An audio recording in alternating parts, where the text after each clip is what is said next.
come all, nothing but love, nothing but respect. You know what we do, what we don't, what we is, what we isn't, and what we is here today. We're doing the One Piece chapter 1062 live discussion. I got with me Eggs for Brekkie, aka Daniel. Say hello, my guy. Hello, my guy.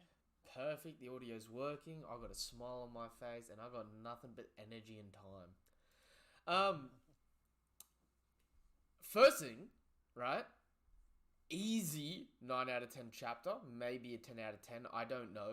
It doesn't quite, like, it's not quite like chapter 1057, like the ultimate chapter, but it's a Yeah, we're good giving it a chapter. nine. Like, We got to bump our standards up. yeah. Like, Ten's got to be like huge. when One Piece is said and done and finished, right? At some point in time, I'm gonna have to reread the series, and I'm gonna have to pick one chapter to be what's baseline as a 0 or a 1. Like, out there somewhere, there has to be a chapter that's regarded as the worst chapter in One Piece, and that's how you're gonna have to reference One Piece going forward. That is wild. Oh, says I'm getting very limited data to YouTube at the moment, and I can't see why because I can still see the stream working perfectly fine. Ooh. It is what it is. Keep moving. Hopefully it'll. Oh, okay, it's fixed itself. So first things first. Cover page. German 66's Cold Blooded Voyage 20. Damn. Aokiji. You're thinking Aokiji. Are you not? I thought Caesar's ice what's it called? His gas. Thing that Queen did? Yeah, the gas. No. No, no, no, Yeah, no. Aokiji is a good point.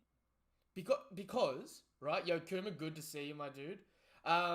Okay, the reason why it's Aokiji to me, right? Remember at the beginning of the cover series how we were like, there's two boots in this town going into Big Mum's territory? Yeah. And then immediately the next chapter, it was the Vinsmoke 2 days travel, right? Or, sorry, not 2 days, like a day's travel in the heartland of her territory, and the Vinsmoke were already on Whole Cake Island fighting.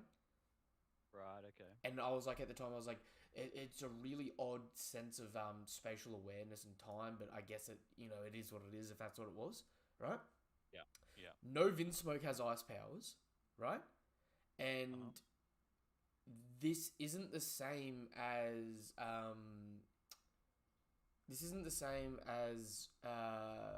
what's his name, Caesar's Shirakuni, because you can see the water frozen. Yeah, that's true actually. Right? Like, Shirakuni affected living organisms as it essentially coats it in ash and solidifies it. Uh-huh. This is fucking Aokiji. Mm-hmm. Meaning, you know how the other chapter I was freaking out, like, oh my god, Blackbeard got like a nearly 2 bill increase. It must have been for attacking Amazon Lily. Yeah. This is probably a little bit further back in time, so his bounty increase may be because they've actually invaded the Big Mum Islands and taken over some of her territory. And, Yes, it could also just be that these two things happen completely separately. well, yeah, okay, but like, you know how I was like, it doesn't make sense because the last time we saw Blackbeard, which was prior to going to Amazon Lily, he had a Yeah. 2.2 bill bounty. Huh? And then when we see him at Amazon Lily, he's just shy of 4 bill.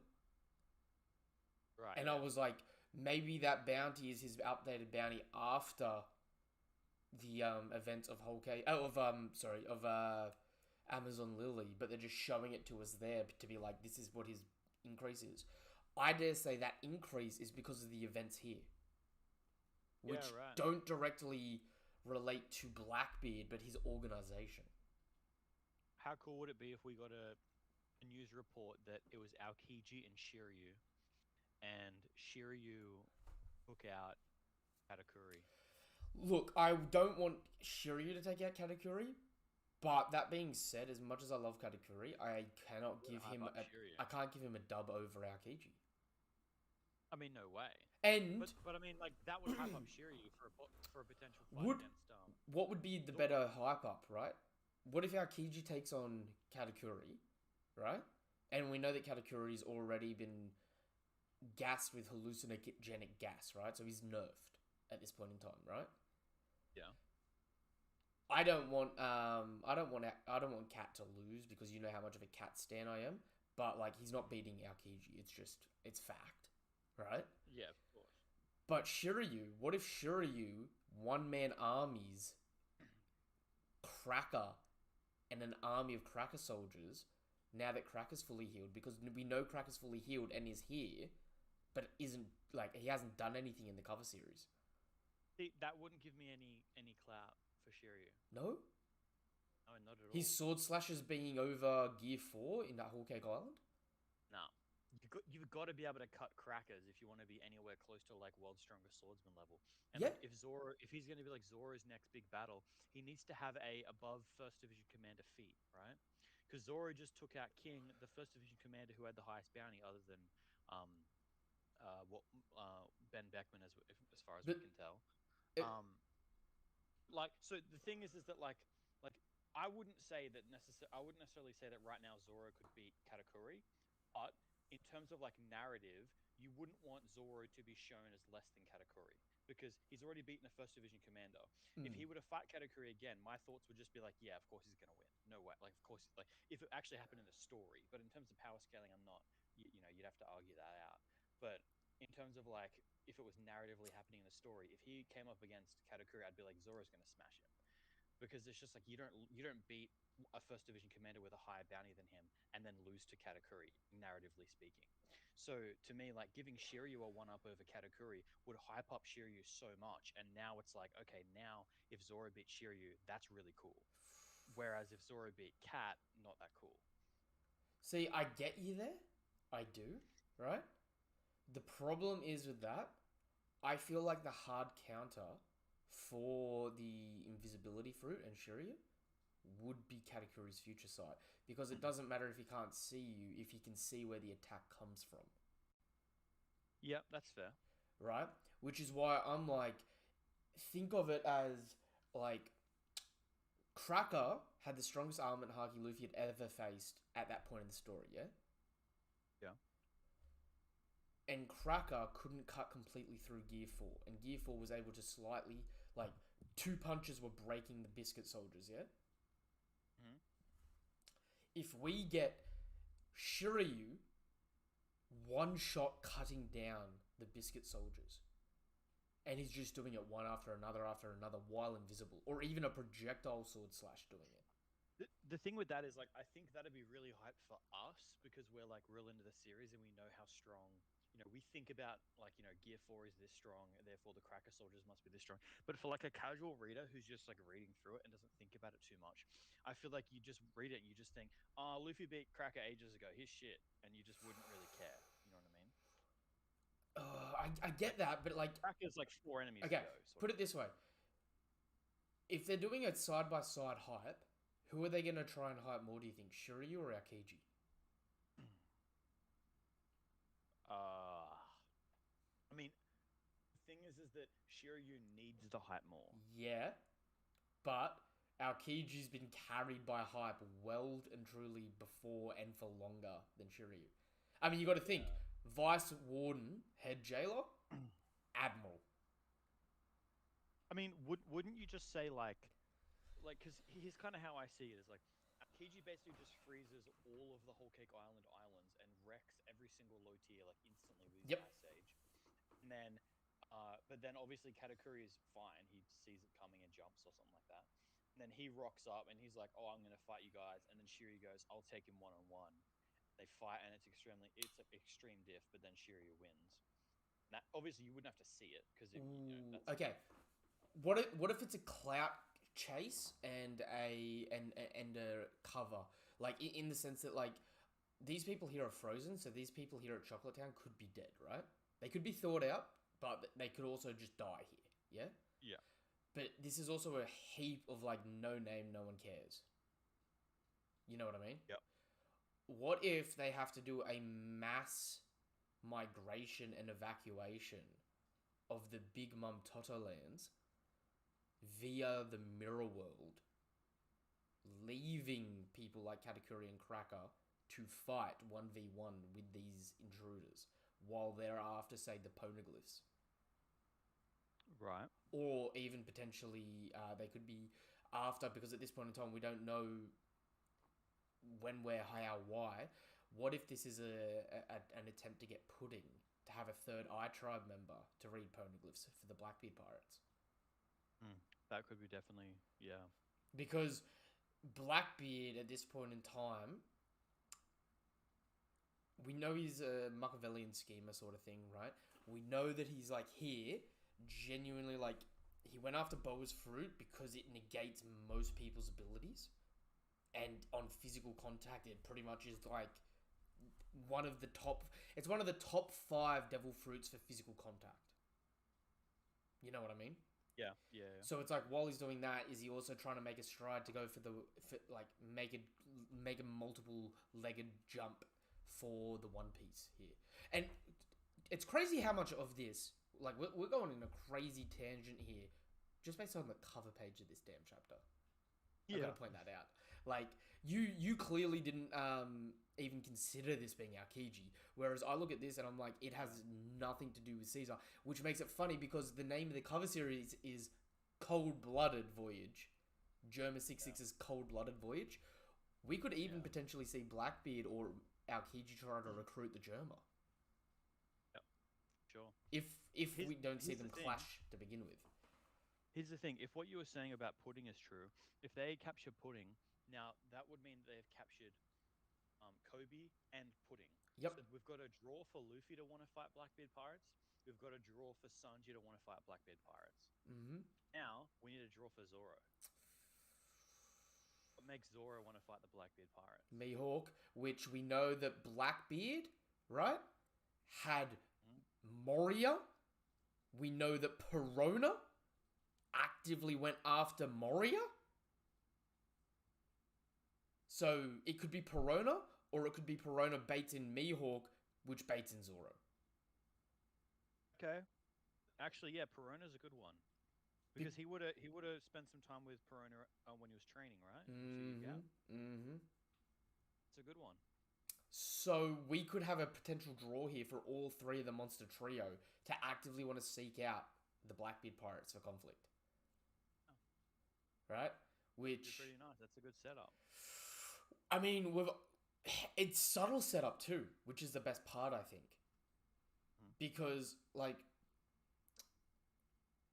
one of the good things that the cover series do, I think, and that Oda does a lot, is he will do something that seems insignificant that becomes significant to someone else later on. You know what I mean? So, what? Kobe, Perona, Pudding. Do we get a draw for any of the other Straw Hats? Or is that all we need, just a monster trio to be like, we're going to take him out? To be honest, I think that's enough. I just think it'd be weird, because I think Pudding's a really good idea here. I think it'd be weird if it's only Luffy and Sanji. I'm thinking if it's Luffy and Sanji, it's going to be Zoro as well, just so it's like the main 3. Okay. It's a bit of a stretch to say that it's like every single individual Straw Hat will have their individual reason, because that's a lot. I gotta ask then, right? Moria's condition, alive or dead? I'm actually banking on dead. I could see dead. I don't know. It just doesn't feel super odory to just have someone just die like that off screen. I agree, but it depends on, like, because this being the final saga, I feel like this is where Oda's getting a lot more cutthroat, and it's just going to be, this person's plotline was for this. You know what I mean? Yeah. So if dead, then who do you think has his fruit? Oh, I really hope it is Doc Q. Like the Grim Reaper that can like resurrect the dead. That's true. Like that is pretty cool. Yeah. You can't tell me holding his. He's got his scythe. Scythe in one hand. Scythe cuts off his shadow. Yeah, come on. And imagine he can swap with his shadow, but he can also swap with Stronger, the horse. Yeah. It would be cool, would it not? Wait, how would Blackbeard's fruit and the shadow fruit interact? Does it like? I feel like the darkness doesn't count as a shadow. because it Yeah, so absorbs everything. it would actually be worse. It would like create a It's shadow. it's the Like, superior version of the shadow fruit. Yeah, I kind of view it like that. you'd want like the light and the shadow Yeah, yeah. if you were to have that combo. Yeah, so you could make them have a shadow and then grab it. Um, it's it's wild though because based on this, we've got two intruders coming in further, right? The Vinsmokes are barely leaving Whole Cake Island. We know that Katakuri and Oven are preoccupied now, fighting each other with hallucinations, right? Mhm. We know that the Katakuri, not Katakuri, we know that Cracker is now fully healed and has been informed by Brule of intruders. And oh shit. Hang on. I need to copy this tab here. We got to go back a few chapters. Do you know why? Why? When we saw Cracker last, yeah? Yeah. He was I'm going to say let's go 10 chapters ago, yeah? 62. Let's go 52. I reckon when we saw okay, it was a little bit before 52. When we saw Cracker, right? He was being told about the prisoners in Chocolate Town. Not Oh. not the ones in Whole Cake Island. Oh, sorry, I'm wrong. He was being told specifically about Reiju and Niji. Reiju and Ichiji. Right? By Brule, and Brule was getting him to come through a mirror. Right. So, maybe it's interesting that he was told about them, but Katakuri and Oven showed up instead of him. Yeah, it's weird. So I'm wondering if he's gone and gotten rediverted to taking out these two that are coming in because he can fight multiple people. Yeah. Or, better yet, he may actually have a shot at winning if he sends Biscuit Soldiers out without coming out himself and just sends them through the mirror world. True. But anyway, this cover series has now got me really hyped, I'm not going to lie. Alright, let's go through some of the It's actually really powerful that like Oda can tell an entire side story without actually having to take up any of the manga pages to Yep. do it. It just has like this one little title page. It's a chapter with no text, never has Yep. any text. Tells a whole story. Yep. Cool. It is really impressive for his storytelling, and it's unfortunate because sometimes the cover series have better storytelling than parts of the actual manga sometimes. It's powerful, but it's upsetting. Okay, so if your boy's gonna be hypnotized Aokiji, I'm gonna have to hop in voice for this. Kuma, if you want to hop in voice, feel free, mate. Hop in the Discord if you want. I got to go to the toilet in a second anyway, so it'll give you guys something to talk about while I quickly tuck off. Save me from the from the silence. Yeah. Reason for the backbeard bounty increase. Yeah. Attack on Amazon Lily, Attack on Revolutionaries, and Attack on Big Mum's territory. That would make sense for a 2 bill increase if he's just gone after 3 of the biggest factions in the world at the moment. because it's also not even just like the accomplishments themselves, but just the idea that you've split your crew and you've done like 2 or 3 different successful maneuvers in one go. Is like, oh man, this guy's planning something. Let's be worried. Especially after getting the information that he's got the island that he's on now. Like, his 2 bill increase is for defeating the Whitebeard pirate remnants and for defeating a member of the Rocks Pirates. Like, we all forget him defeating Thatch, Ace, and what he did to Whitebeard got him a bounty increase of 0. He had no bounty. Yeah. You know what I mean? So it's like, I ain't gonna lie, it always has me leaning back in my chair just being like, what the shit did Shanks do? What the shit did Kaido do? Because, unironically, if you put pen to paper, like, just on known feats and accomplishments, Big Mum is the most impressive Yonko, but it's so, like, like arbitrarily different to what we hear from the other Yonko. You know what I mean? Like Big Mum, as a literal child, defeated one of the strongest islands in the world of Elbaf. Right? She defeated the village of Elbaf. Yeah. Only for her to go out and at the age of 10 have a 500 mil bounty. Right? That's the highest known bounty we know for a 10-year-old. In fact, You got to think as well. At this age, she does not know how to use her powers properly. yeah. She See, does not, it's just raw strength. after her having 500 mil at 10 years old, the next highest bounty for a young age, right, is probably Luffy at 19 having 500 mil, and now the Yonko bounty.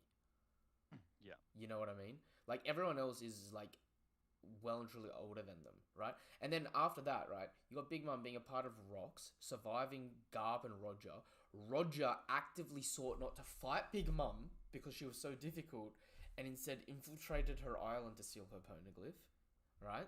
She's held a stalemate with Roger, Whitebeard, and Kaido for 20 years, right?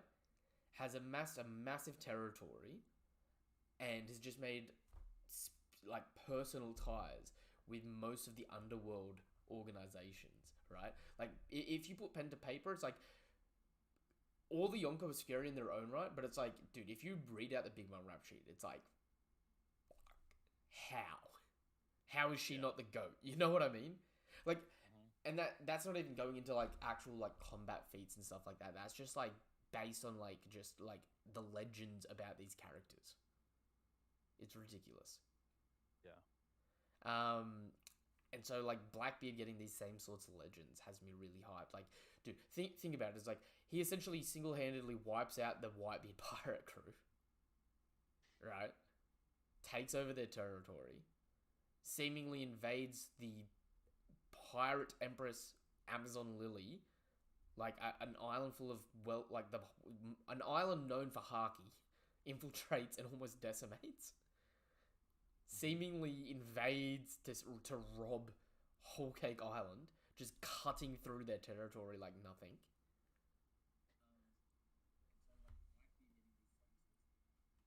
Ooh, I can hear a bit of playback then. Was that you?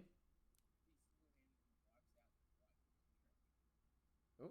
I think that's coming from Kuma. Oh, Kuma. I didn't even realize Kuma had jumped in here. Kuma, are you able to mute the background stream, my dude? Champion. Oh, still going. Still going, Kuma. I think that's it. Or it's just the gap in me talking. It's fine. It wasn't registering on stream, I don't think, because I have the audio for you guys just a little bit more muted than mine. Yeah. Yeah, Kuma? Yeah, no, I'm sorry about that, guys. I No, just that's all did. good. The server's a little bit behind for me, so I didn't realize it until now. No, that's all good, my dude. All good. Alright, keep going through these comments. So, it's got to be Aokiji in that sense. Real high would be when Aokiji, Negdiff, Oven, Cracker, and the whole Chocolate Town. I mean, the problem is, without Big Mum there, and with Katakuri slightly incapacitated, there is like no reason why they don't just blitz this entire org. Yeah. Like, at best, they are basically Wano without the Straw Hats there, right? Yeah. If an Admiral rocks up, they're all screwed. Yeah. And Same thing with Wano. like, out of one-on-one, other admirals may be stronger than Aokiji, but for a group, like in terms of group combat, if people are weaker than him, right? Aokiji has the highest range and DC in that regard that we've seen out of the admirals, because he can literally stand still and turn oceans from one island to another completely frozen solid. That's true. So, this is without Katakuri and Cracker, this is a non-contest here. So, I dare say it's like evacuate and dip. What else is chat saying? For darkness, you don't need anything, but shadow can only be found if there's light. We know that the dark fruit actually absorbs light, so there's no shadow. Shanks and Mihawk coming from a duo and 5 to 6 wise Admiral Strong and them getting dominated. That has every time, so they have increased the bounty of Shanks. Oh, okay. I get what you were saying there. Yeah, no, the Shanks and Mihawk being high tier Haki users, seemingly with all 3 types of Haki, advanced, being able to clash with the best of the best. It's like I don't think a lot of people realize right now that outside of Yonko captains and admirals, there's only 2 people with all 3 types of Haki, and some of them advanced.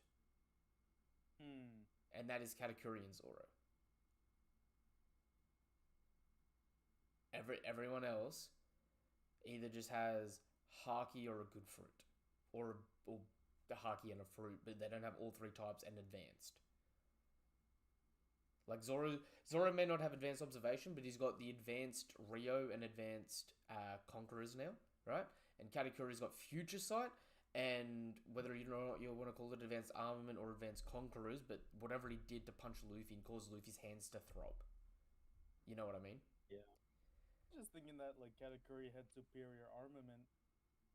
See, I would say yes, except for the fact that him using that armament did a form change for him, and he had different effects from it. And it was really weird. It turned into a specific type of punch, and then when it hit him, he had the same reaction as he has like when he punches heaps of people in the past. Like what was it, the Marigold sisters? Punches them, and his hands like sore. No. They do like a Rio block. The only times that he's ever had sore hands is against Kaido with advanced Conquerors and Cat. Right? And I thought there was a time. Oh, he's had punches. He's had times where he's been deflected, but it doesn't give him the throb hands. Okay. Throb hands has specifically been with the Katakuri instance and against advanced Conquerors. Right? And even then, I could believe that Katakuri's got advanced Conquerors, but probably is like the weakest advanced Conquerors user. Or on par with Yamato.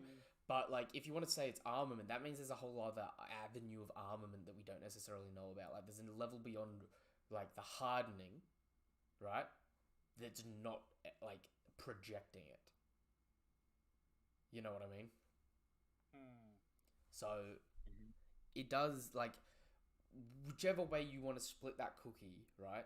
He has an advanced form of something in that category. You know what I mean? And other than that, it's everyone else is you got to think people like Cracker just have armament, observation, and a good devil fruit.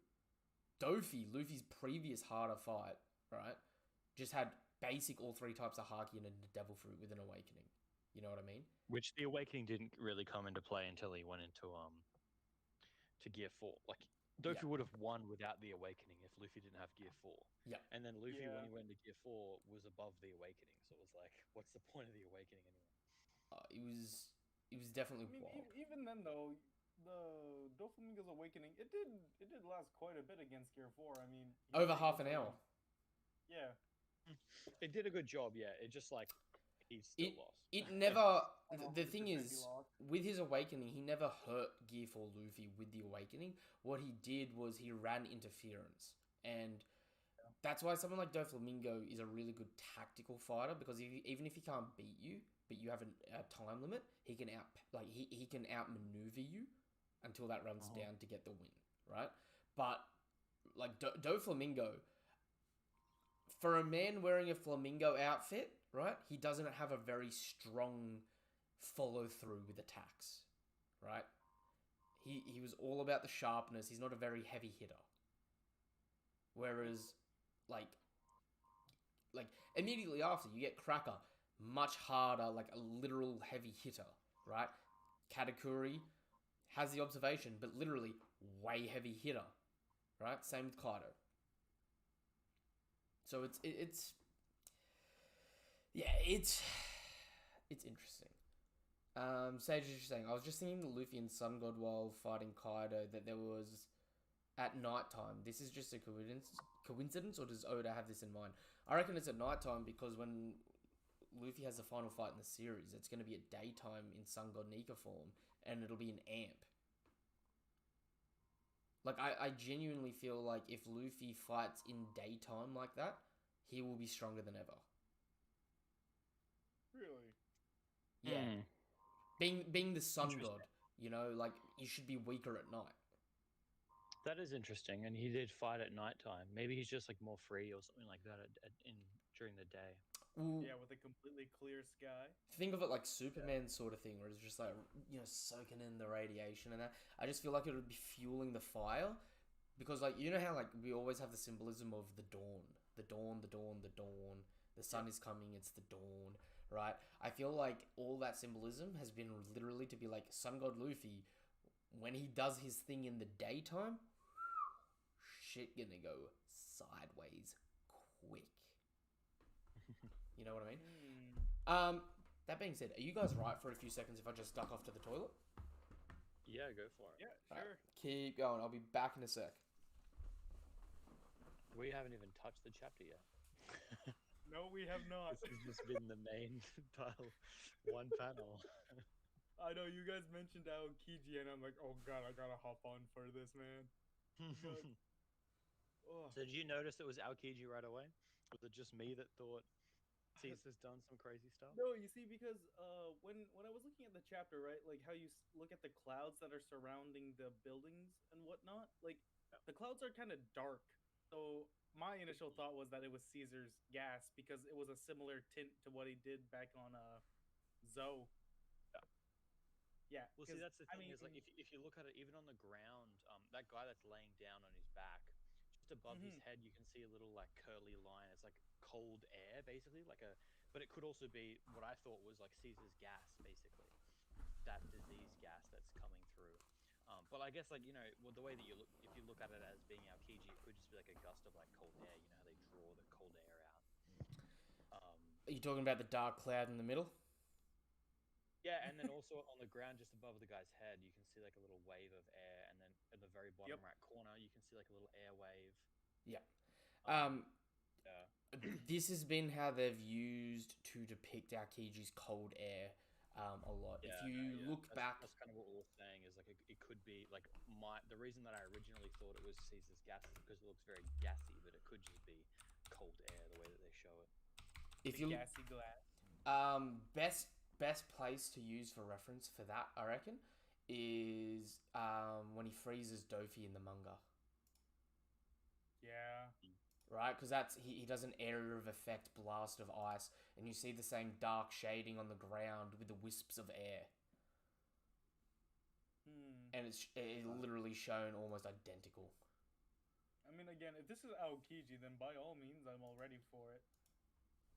I think it is definitely Aokiji because, I mean, first things first. If it was Caesar, the gas would still be there, wouldn't it? Right? And he needed Slimy to actually self-detonate to create that gas in the first place. Right? Ironically enough, though, Caesar was able to make an antidote for it without the need of Slimy or any other kind of beast. Well, essentially the reason was... That's a weird little knick-knack that I saw. The reason was, though, right, he created the gas. Like, he essentially created the bomb, fed it the salamander fruit, and then... Salamander did a bong rip. He got the salamander to self-detonate, which is what makes it. So, like, the salamander plus the gas, it can grow to a giant size and then self-detonate and then poison. But then again, like, the poison, all it does is petrify stuff. Whereas this, right, the way this is petrifying here, you've got, like, icicles. Yeah, and it looks a lot more crystal-like, I guess. But that being said, we've been 35 minutes and we haven't even gotten past the first page. Yep. Thanks for breaking. You already stated that. All right, let's dive in. All right, so we got, picking up from where we did last time, the Straw Hat's freaking out about Vegapunk, and we see the size of this robot compared to the Sunny, right? That means this robot is about 150 to 200 meters tall. Yo. That is crazy because Sunny's 57 meters tall. Right? Uh-huh. This thing, even waist height, there's a little bit of room under Sunny and a little bit of room over Sunny, almost enough to make double the size, like make a second Sunny there, plus the legs of this thing. So this thing is like already like almost at San Juan Wolf levels of height. This thing's pretty much like 4 Navy battleships stacked on top of each other in an upright fashion. Mm-hmm. Plus it can throw a right hook. And has giant thrusters on the back. Gotta love it, man. Dude.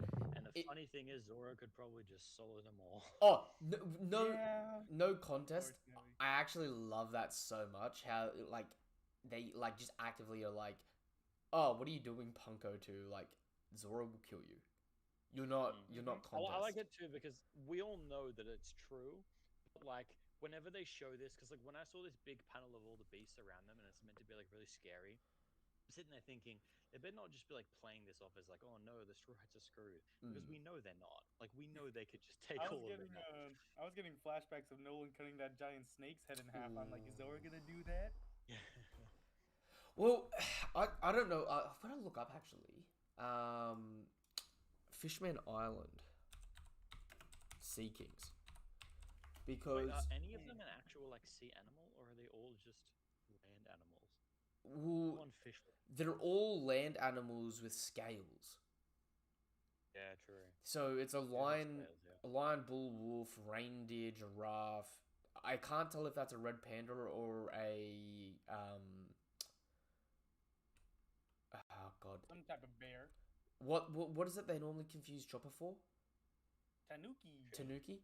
So it could be a red panda or a tanuki, and then you got the polar bear. So they are all like traditional land animals, but mind you, and this is what I'm trying to look up. Hang on, Fishman Island. Shark and then a bunch of land animals. Because I do kind of find it funny though how they point out Zoro, even though that Jinbei and Sanji also have a bounty of over 1 billion. Yeah. I think it's just because Zoro's the one ready to start something here. Like he's ready to. He's already ready to throw hands. Yeah. Okay. It reminds me of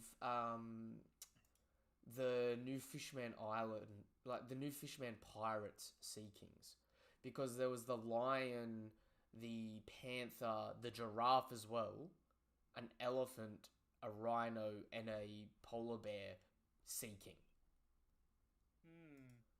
So, Was it called that? but like, can we just like wind back a second here? Vegapunk's capable of making sea kings. Like, literally, the Shirahoshi's whole deal is being able to like control sea kings. Well, here's the thing. You know how last chapter I was talking to you about how it might be that they're completely robotic, or it might be that they're just like repurposed robotic. The wording, and obviously I haven't got the official vids, but it says weaponized sea beasts. To me, it's like they might just have originally actually been sea beasts. They've just put weaponized. headsets on. Yeah, that's So to me, that wording makes it seem like they're originally organic. that is. Again, Especially it just could be a because weird of the translation. previous chapter where Vegapunk said that she couldn't get rid of the instincts in that shark, right? So it's probably just beasts that were completely organic, just again cyberpunk. Just mind control helmets on them, essentially. That's how I'm taking this.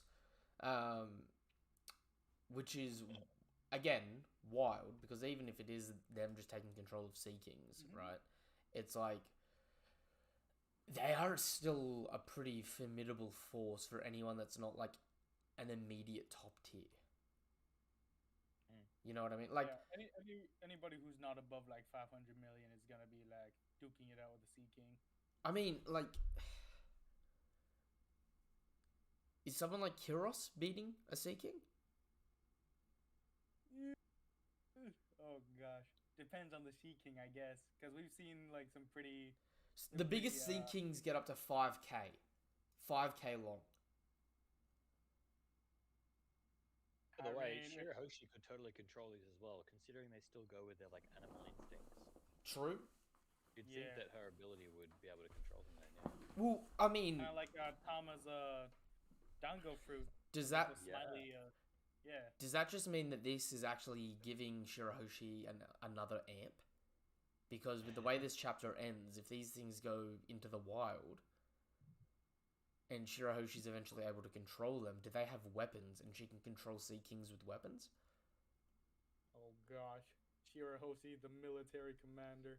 Just watch. Well, I mean, these things would probably eventually end up residing back at Fishman Island, wouldn't they? I mean, right Yeah, now 'cause they're of under the control homely with instinct her. if they're released. Hmm. Yeah. I guess Shirahoshi could make them go back, but probably like programmed to protect Egghead though. Hmm. It would So be I guess interesting. like once Shirahoshi's power is like no longer affected, they'd probably just go back to Egghead. I also love how they hype up Robin here. And I love how Nami's crying, holding onto Robin for dear life, and Robin's just like, I'll throw hands. I'm one of the heavy He's hitters already again. got a hands crossed. Yeah. Yeah. Robin's just like, I don't give a shit. This is actually odd though. So the Doctor Vegapunk, Punk 01, Shaka or Logic, Logic Vegapunk, right? Mm-hmm. The way I read this later on when we get to CP0 is this isn't the real Vegapunk either. This is just another one of the drones. Yeah. Yeah. So 100%. So we've had 2 chapters back to back of Vegapunk reveals, and neither one of them have been Vegapunk. Or they're all Vegapunk. So the question is, has original Vegapunk died and these are all Vegapunk, quote unquote, or is original Vegapunk still alive? I think, Because it seems like the CP0 agents are thinking to themselves, if we kill these 6, Vegapunk's gone. well, actually, if you let's just drop to the end here and deal with this, right? Because it'll tie back in further up. Let's go to so we see that there's the 6 Vegapunks, but they also draw a line back to an original Vegapunk, right? Yeah. Yep. So the way I interpret this is Dr. Vegapunk, whether he's up and moving at the moment or sitting in like a bed somewhere and just able to control these things, or if he's split his mind up into 6 parts. You know what I mean? So say he's in like a bloody tanning bed, right? And it splits up his neural pathways into 6 different bodies. Or, because even then, right, are these punks 1 to 6 robots? Clones of himself? Different people that he's just dubbing Vegapunk and controlling and working with? Are they maybe other geniuses or like other members of MADS from when they were younger that he's taken the DNA from, cloned them, and then just rewrote their mind with him to specialize in things? Because it seems like each one of these Vegapunk models is meant to specialize in something. Okay. You know what I mean? Well, it seems So- like each one of them is sort of a part of his personality. Yeah. Have you guys ever watched I think it was a thriller movie called Nine or a horror movie called Nine? No, never heard of it. No. Yeah. Okay. So it starts off with this crazy old scientist who splits up his different personalities into like these like miniature versions of himself, but he in turn dies. So what I'm thinking is that the way I'm looking at it is kind of like each one of these separate Vegapunks are a different part of a circuit that all lead back to a main one when they're all like either locked down or they're hooked back up together. See, Right? So let's say if they all die, then they go back to the original source. yeah, Right. So is the original source like unconscious then? essentially? yes, Yeah, that's what I'm thinking. Like he's kind of like in some sort of like weird cryogenic time chamber. That's what I was All saying. these, He's like, younger in the versions tanning of booth. him go about. He's in the tanning booth working on his tan, because you've also got Bonnie throughout this chapter going, "That's not Vegapunk. You're a liar." I mean, yeah, if he's in a tanning booth, then he has to deal with all the possibilities of cancer. So he's definitely gonna be in there for a bit. Trust me. We've seen him be able to create dragons out of nothing. He can deal with some cells He can deal with replicating. cancer. Yeah. Real talk though. Real talk though. I don't understand how beds are actually legal if we already know how much of a possibility of cancer they actually create. I mean, But hey, look, let's just be real, right? Tanning beds are legal, so why don't we legalize putting people in barrels so they can pickle themselves? All right, I'm oh, just saying, right? If they're both gonna munt you up, you might as well do one. You know, imagine spending a day submerged in alcohol. Ugh, that'd be nasty. All right, let's get back to this. Vegapunk's the one who turned my dad into a cyborg. So Bonnie confirms that Kuma's her dad. okay. Now, we went over this a little bit in the live reaction, but Bonnie is roughly 24 years old, because Oda's said that in the past that her age is roughly, like, the age she stays in, like, now, is 24, right? Mm-hmm. Kuma is, oh, how old? Kuma's pretty old. Yeah, he is. I think we worked it out that he was a little bit older. You know what I mean? So he would have had her when he was young, but not too old. What's Kuma's age? There we go. 45. So he had her when he was 21. Okay. Which, I mean, again, we have the missing mom trope. yep. Just saying. Are we gonna... Well, I mean, I cracked the joke. Like, did Kuma the tyrant get it on with Big Mum the queen? Oh gosh, pink hair. Pink hair, Oh, love heart-shaped lipstick, loves to eat. Some of them Oh things my are genetic. I'm just saying. Is that why Kuma was stripped of his He wanted kingdom title because he knocked up a pirate? he wanted his memories removed because he didn't want to remember the fact that he didn't get with Big Mum when she was a baddie. He got with Big Mum when she was a bit of a baddie.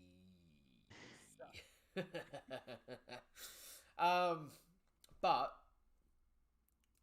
another ridiculous bloodline here. So I guess this makes her Bartholomew Bonnie. Bartholomew Bonnie? Yeah. That's how it works, right? Monkey D. Luffy's his actual name, so it'd be Bartholomew Bonnie. Which Kind of a isn't... mouthful. Yeah, it doesn't roll off the tongue as lightly, and I'm sure she'll just continue to go as Bonnie, right? How about Bonnie Bartholomew? BB. There we go. It's BB. Were we never given her surname until now? Yep.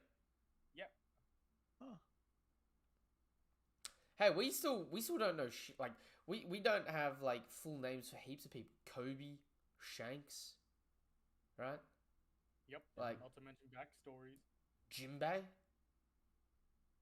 right? People just get like one. Although Jinbei grew up in the what is it? The poor fisherman district, right? Maybe Yep. he only did get like a First name. But that's the thing, right? There's a lot of people that we've only got one part of their name. Mm-hmm. And it's interesting. Question here, actually. So this hologram dragon that spews light and fire, yeah? Yeah. Is this a hologram that's just completely imaginatory, or is this something that Vegapunk was working on, and this is just like a representation for what they want to achieve? Because we also see a robot across from it, which looks pretty damn close to the robot. Not identical, but close to the robot that's got the straw hats.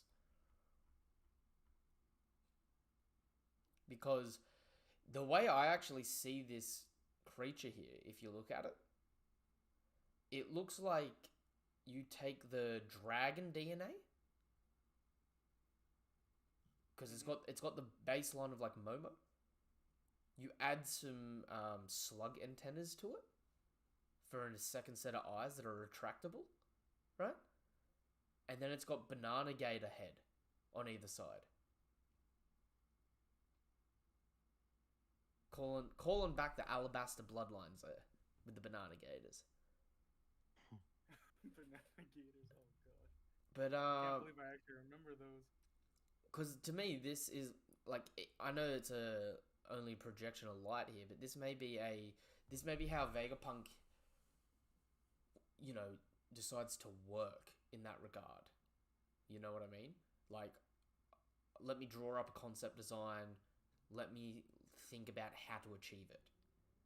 I mean, yeah, if you think about it, like being able to make 3D blueprints that people can actually follow and build on top of, that's way more efficient than trying to just read it off a piece of paper. Especially with Like, the connotations of that later on in the chapter as well, about Vegapunk actively trying to get other people to learn how to do his work. exactly, yeah. Like if you made like let's say just like a normal battleship or something, and when people build and cast things to size, it's actually legitimately to size. You don't really have to worry all that much about the measurements because you have a quote unquote real life interpretation of it. Hmm. It's definitely interesting to say the least. And I mean, even the fact that Vegapunk can make holograms. So, like, Yeah. we literally hit like the future world in One Piece now. Like, Holograms, honest to God, holograms was not expected. I was just expecting Vegapunk to make a bigger, like, boomy laser. yeah. I mean, I'm impressed by the technology here. That's Right? the thing. I think they're trying to show that like Vegapunk doesn't just, like he doesn't just do only weapons and stuff like that. Like he's Mm. actually like a genuine inventor, and he would improve the world a Yeah. lot. Mm. But he just doesn't have the funding, and all the government cares about his military. I mean, there's a lot of different ways to look at this as well. Because I mean, um, I heard someone bring up you know, the other week how I was saying that this is Egghead Island, right? And how the egg looks like one of the giant weather eggs that Nami uses. Mm. I've seen a few other people mention the idea that Vegapunk may borrow inspiration or steal ideas from a lot of other inventors around the world and just improve upon it. So, Like Wapole metal. Wapple metal or the Weatheria weather eggs and just making one the size of an island to completely climatize an island. So That's the thing too. If Vegapunk is aware of the Sky Islands and everything, I'm surprised he didn't hit what was it, Skypiea. Could you imagine how much funding Vegapunk could get with the City of Gold? I mean, to be fair, if he's aware of Sky Islands or the process of Sky Islands, doesn't necessarily mean he's aware of the legend of El Dorado. That's fair. Also, I haven't spoken to you about this yet for Eggs for Brekkie, but so see this page where they've jumped through the hologram of the food and they're getting angry. Yeah. Notice how Luffy snaps into Snake Man there, but just without the haki. Yeah. So now that he's awakened his fruit, I really am questioning whether or not we may see variations of his other gears without haki that he just sort of breaks in and out of because he's got the freedom to hold it however he wants now that he's awakened the fruit. He's like genuinely just like, that's the thing. He's just a lot more free now. Yeah. Do a lot more stuff. To be honest, when he went through the hologram at first, I just thought it was his fruit activating accidentally. Ooh. I thought this arc was just going to be him, like, you know how like he punches through Kaido's head. Yep. I thought he was just accidentally just like went through him, and then this arc was just going to be like a little mini arc where he tries to figure out how his powers work. Okay, this is gonna sound dumb, but that just made me think of the funniest gag. Go for it. Luffy grabs some food and uses his awakening to stretch it to be bigger. Oh. Instead of a 12-inch pizza, you can get like a 50-inch. Unlimited inch pizza. He just keeps stretching out the last bite. Oh, that's freaking genius. They actually mentioned towards the end of the series that like a side effect of his fruit is that his stomach is infinitely large, so he's always hungry. Oh, that's just And he'd cruel. just be like in torture the whole time. That's why he eats so much, and he's just constantly. There's got to be a fruit somewhere, man. Oh yeah, what Struzen has. Also, right, I'm dubbing this I'm dubbing this the foodie trio. Luffy. I love that Bonnie, like, she's really serious before this. She sees the food. She's like, yes, and she goes full Luffy mode. Oh, dude, it's actually amazing. I love it, and it works out so well because like her being the kid of Kuma as well. It really like I feel like because Kuma like I feel like Kuma really was, Dragon's right hand man. You know what I mean? So to me, this is like take your kids to work day sort of thing. Like the kids have just become friends with each other. And I love how like they're so polar opposite, but they're identical. So I really do enjoy that that little bit of subtle storytelling with them. You know what I mean? Yeah. Yeah, I'd imagine after everything, like Bonnie and Luffy would just get along really well. Dude, maybe too heavy. When Sanji finds her, they may actually end up somehow just being like end of series goals together. Like they end up like that may be Sanji's end of series relationship. Someone that he can like consistently cook for. Ooh. True. And like him being like the best cook on the seas, she's never gonna want to leave. Rest in peace, Pudding Chan. I mean, Sanji's technically married. She sealed the deal with a kiss, right? But he don't know that. Wear that ring. He doesn't know it anymore. She wiped the memories, right? Sanji essentially got drunk and got married in Vegas, right? He doesn't know that he's married. He's doing the hangover. But then we get to see Vegapunk 06, right? And the editors did note that there was a translation error here because the name that's given to this one is different to the one at the end with the CP0 agents.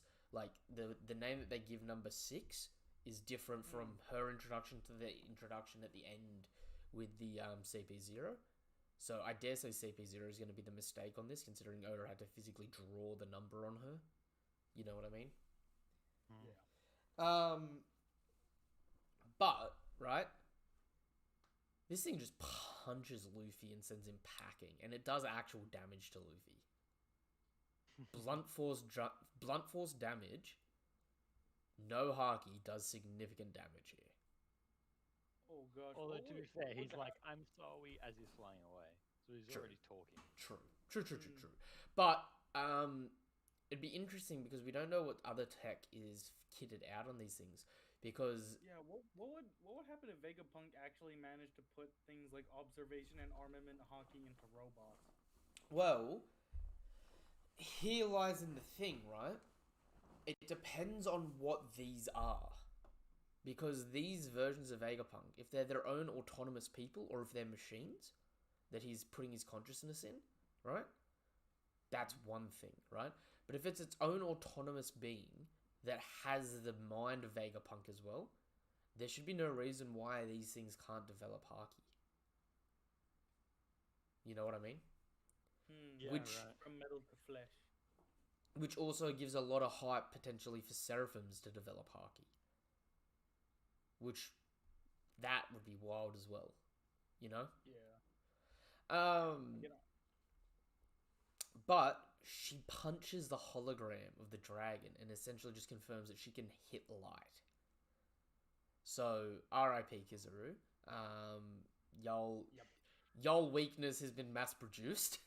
It was nice knowing you. You were one of my favourite admirals for many years. According not to the fan pose, though. Oh. See, everybody poops on Kizaru for some reason. I don't understand why. I think a lot of people get it in their head that, like, he's unreasonably slow. Whereas, like, reading him in the manga, he's just, like, he's chill about stuff, but, like, he ain't slow, you know what I mean? Yeah, when he gotta do stuff, he actually, like, get up and do stuff. It's not I would actually say, out of the admirals we've seen, it's a toss-up between him and Green Bull for the most active. And I'd probably lean towards Kizaru being more active, right? Because, like, Aokiji was just very, like, nonchalant, just like, you know? I'll help them out. I may help them. I may fight them. You know what I mean? Yeah. Akainu Akai Inu's just like, my orders were not move until something requires me to move. So he just like, I'll follow orders to a T. I'll sit my ass down, right? Kizaru out here like taking the initiative, just being like, pirates. Oh, it's my job to wipe them out. Just don't get in. Like he's got like a weird threshold of puts in heaps of effort. Something becomes more difficult than he expects, and he just goes, "It's above my pay grade. I'm not told to do this yet."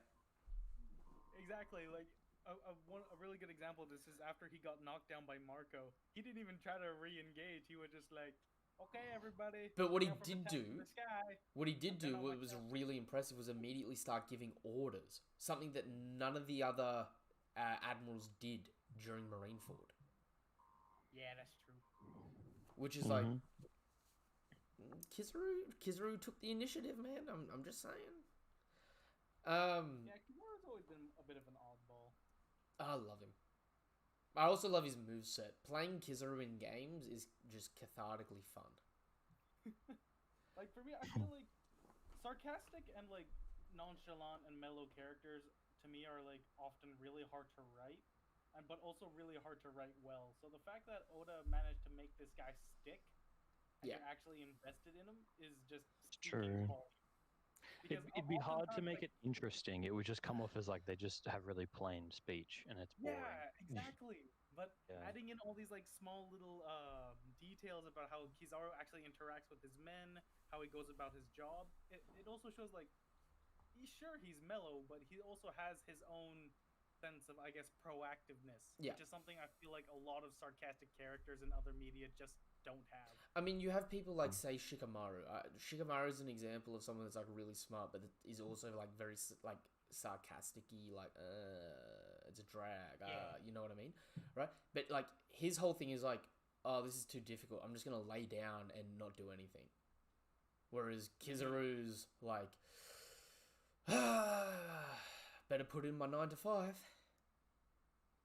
Like, yeah, like a lot of people forget that Kizaru also had to earn that admiral status just as much as Aokiji and Akainu did, which means he had to go through a similar kind of training.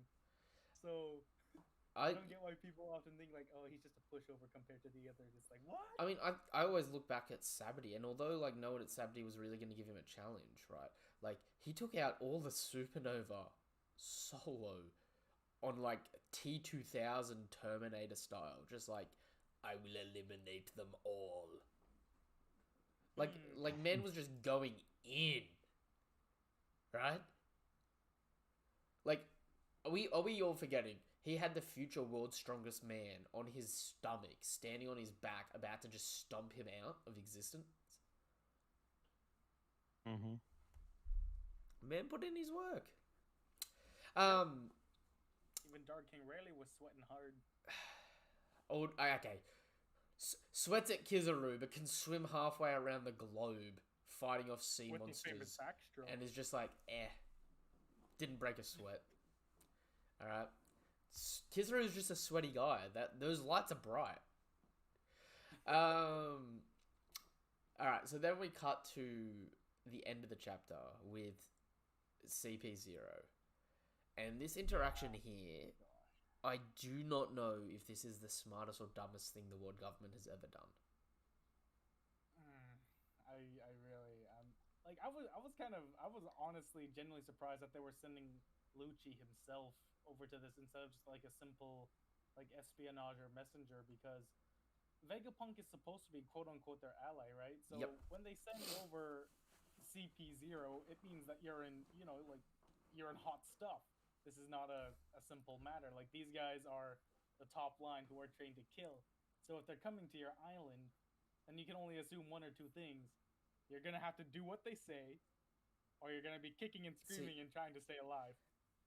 I think there is so much more to read into this that causes so many more issues, right?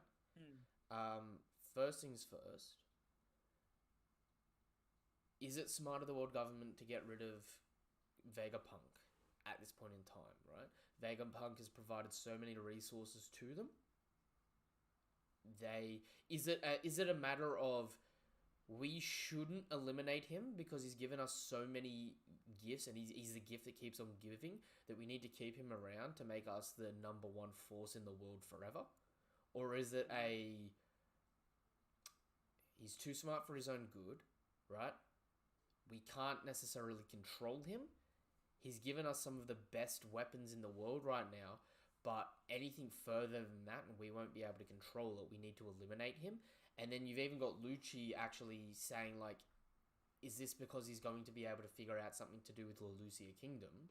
Which, I mean, there's, like, if Vegapunk's that smart, if he could replicate an ancient weapon, if that is what that was, right?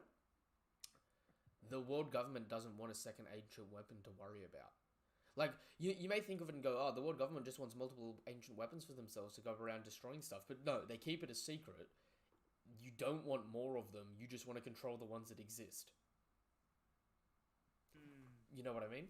So it's like kind of creating like a limited stock. Yeah. So this is really like confusing for me because I don't know whether or not like the world government, like, I'm looking at it, I'm like, they're so dumb, they're getting rid of one of their best assets. Or is it oh, they're so smart, they've got to get rid of one of their best assets, even though it may seem like they're shooting themselves in the foot. What they're doing is they're creating the ability to control the situation still. You know what I mean? In the term, like, yeah, shoot yourself in the foot, but you gain a fortune as a benefit. All that is just the first issue. The second issue is you're sending 3 CP members and a Seraphim. Why do you necessarily think bringing a Seraphim will help here, right? Because if Especially one that's designed like Kuma. if Vegapunk created the Seraphim, right, you would assume that Vegapunk is somehow superior to them or has some ability to defeat them himself in some capacity. No. They're saying we're going to bring this problem child back to Egghead. Seems like the Kuma Seraphim is like malfunctioning. It's like not taking orders. They're bringing it back. That's how I saw it.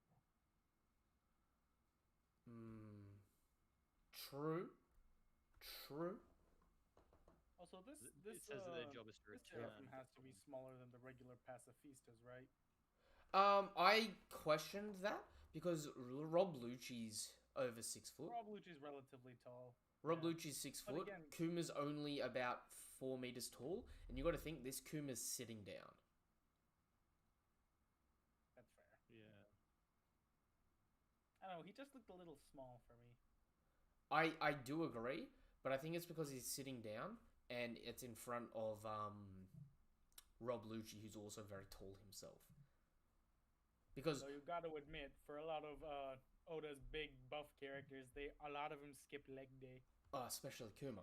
But right, mind you, here then so problem 1, right? Problem 1, was this a good idea or a bad idea? Problem 2, sending 3 agents to deal with him, right? Even if it is your best agents, it's like this thing can create people that can contest with Yonko. You don't know if he's got something else under his belt that could keep him at that level. You know what I mean? Unless Rob Lucci really hasn't been missing any days at the gym. Right? Number 3, now that you've pointed it out to me, you're right. It seems like this Kuma Seraphim is a problem, which brings me to another issue of this whole arc is seemingly going to be about Bonnie and retrieving Kuma's, lost consciousness, if it's at all possible, right? If this thing's a problem child, is it a problem child because it's got Kuma's consciousness inside it? Or is it a problem child because it's based off Kuma and, like we know, you can't get rid of the instincts? This Kuma is naturally not oppressive. He doesn't like to be oppressive, hence him being a revolutionary in his normal life. Is Vegapunk, since Kuma's real body is, even though it's saved, it's pretty much munted, can they resurrect Kuma, proper Kuma, by bringing his consciousness into the Seraphim body? And this end up being the right-hand man of Dragon? this variation of it. You know what I mean? Mm-hmm. So that's point 3. Point 4 is CP0 going to eliminate Vegapunk when we have a marine base next door to this island, currently housing Sword, which we know Sword and CP0 are rival organizations. And we know the people over at that marine base and Sword are like they're here to protect Vegapunk and deal with Vegapunk. Including Toshigi and Helmeppo. You know what I mean? So, unless they're getting orders to, like, turn a blind eye, which doesn't make a lot of sense, we may get an inner conflict between CP0 and the Marines here. Okay. Which may be unexpected, but it's like, if the Straw Hats end up, becoming buddy-buddy with Vegapunk, CP0 starts to try and attack, Vegapunk calls for help from the Marines, the Straw Hats and maybe even Vegapunk dip, but at least the Straw Hats dip, and then Sword and CP0 have a bit of a clash before maybe one group wins or not. Hard to tell. Wouldn't Sword probably be on the way over here anyway? Because last time we saw them, they were talking about getting a Seraphim from Vegapunk. Helmeppo wanted to get one to go save Kobe, but he was told no. But yeah, But will that stop Helmeppers? Yeah. Maybe the Helmeppo and the girl that was with him just come here. Yeah. Oh, are we gonna get a cover page of Helmeppo's travels? I mean, it might not even need to be a cover page. It may just he just shows up and imagine Helmeppo trying to fight Kaku. Oh God. But I mean, you get what I mean. Like, we're right next door to people, dubbed to, like, protect him in that. And that's not even mentioning Sentomaru. If Sentomaru's going to play a role in this arc at all, as Vegapunk's former bodyguard.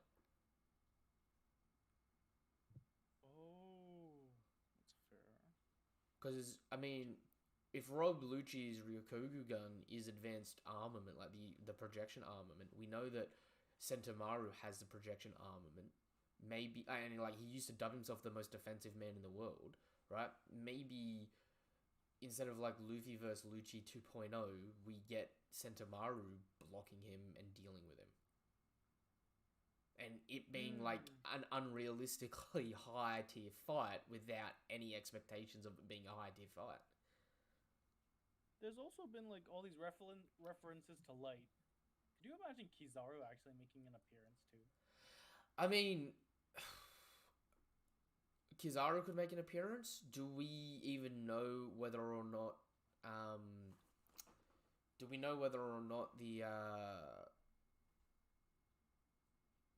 that Kizaru's the only devil fruit or admiral that has been tested on by Vegapunk at this point in time? Because that's still up in the air. Like, I'd like to point out this Kuma Pacifista here doesn't have Mihawk eyes or the boa star-shaped eyes. He's got no eyes at all, which, although it is Kuma's normal look, Kuma normally has, like, that glazed-over eye look. You know what I mean? Yeah. So, computer screens. So far, all the Seraphim have got, like, different eyes. And I know that we've, like, theorized about that in the past and that. And, I mean, you got to think, like, if this thing's a problem child, again, right?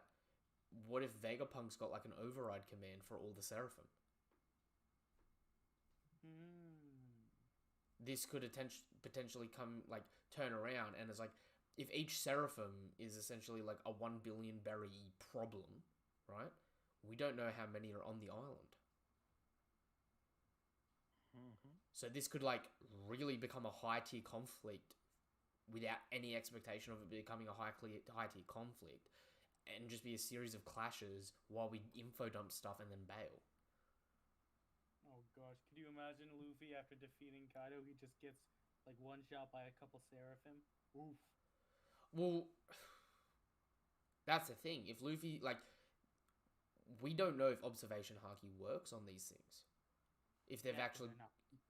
Well, I mean, are they people or are they not people? Because we know observation haki can work on objects or intentions. Like, there's just so many different things to question here. I mean, like, you got to think, like, King was able to essentially disappear and reappear, right? This Kuma Seraphim, if it has the same Lunarian abilities, he's essentially like normal Kuma, just without the ability to reject certain things. He can just spawn on you and hit you with a laser.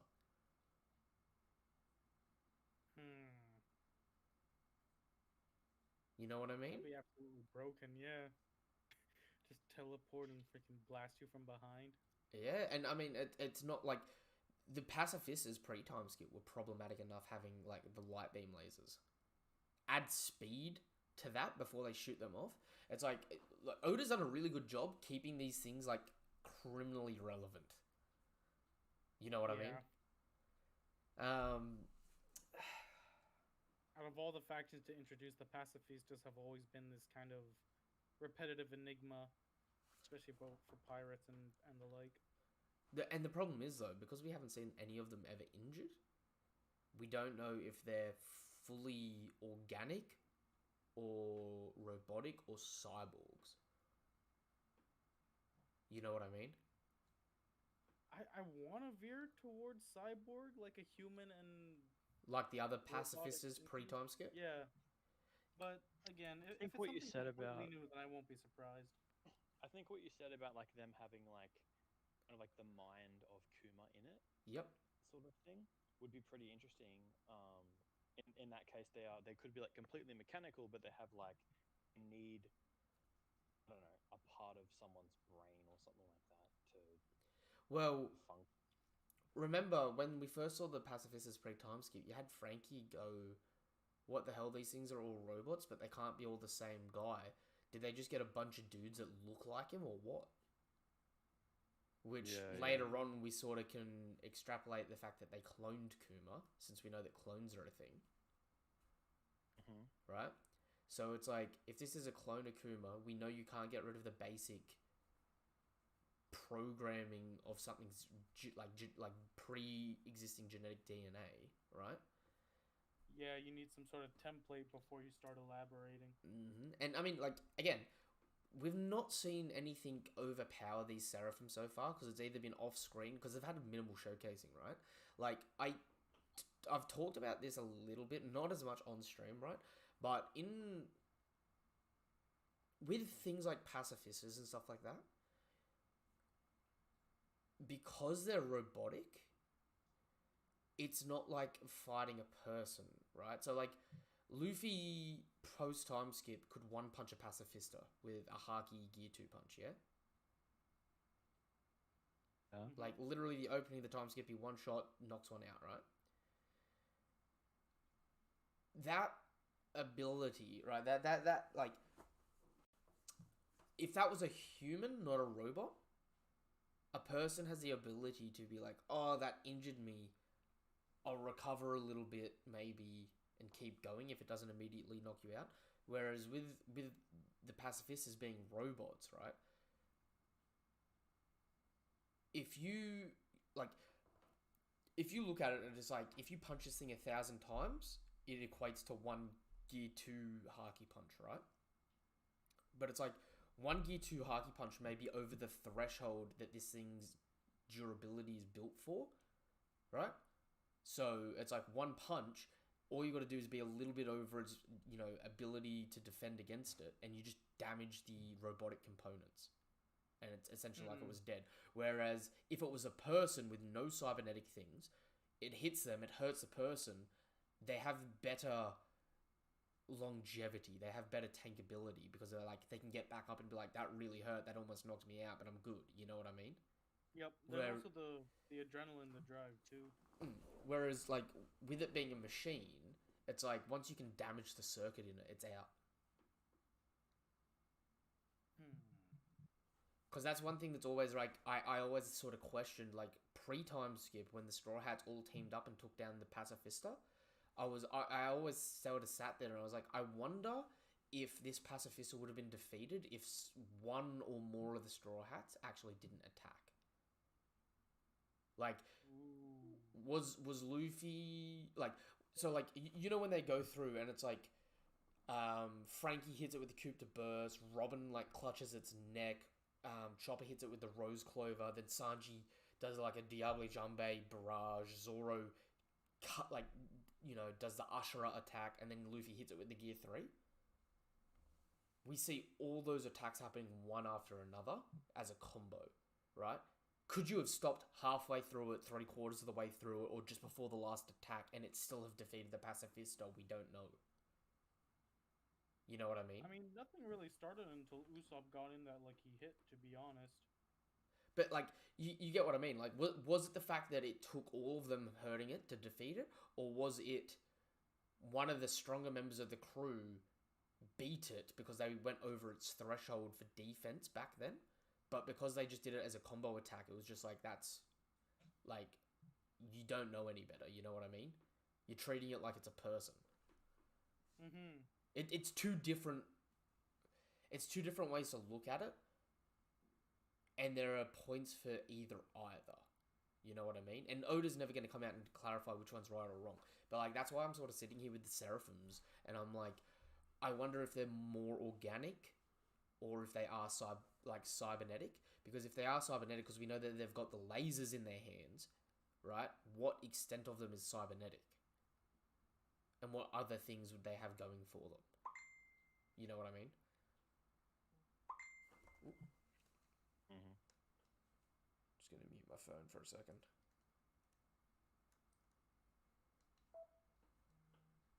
But yeah, you get what I'm saying, right? I'm not just rambling there crazily. No, I definitely get where you're coming from with this. And it's interesting to me that we have this Kuma here. We have Bonnie, so is this gonna send Bonnie up the wall? They're still using a bastardized corpse version of her dad to fight. You know what I mean? Yeah, that's kind of cruel. It's also, I'd like to say it's really interesting that we have Bonnie, who mentions that she has she met Sabo at Marijoa, right? So there's more story to go on about Marijoa. You've got knowing Oda, we're probably only going to learn about that 300 chapters later.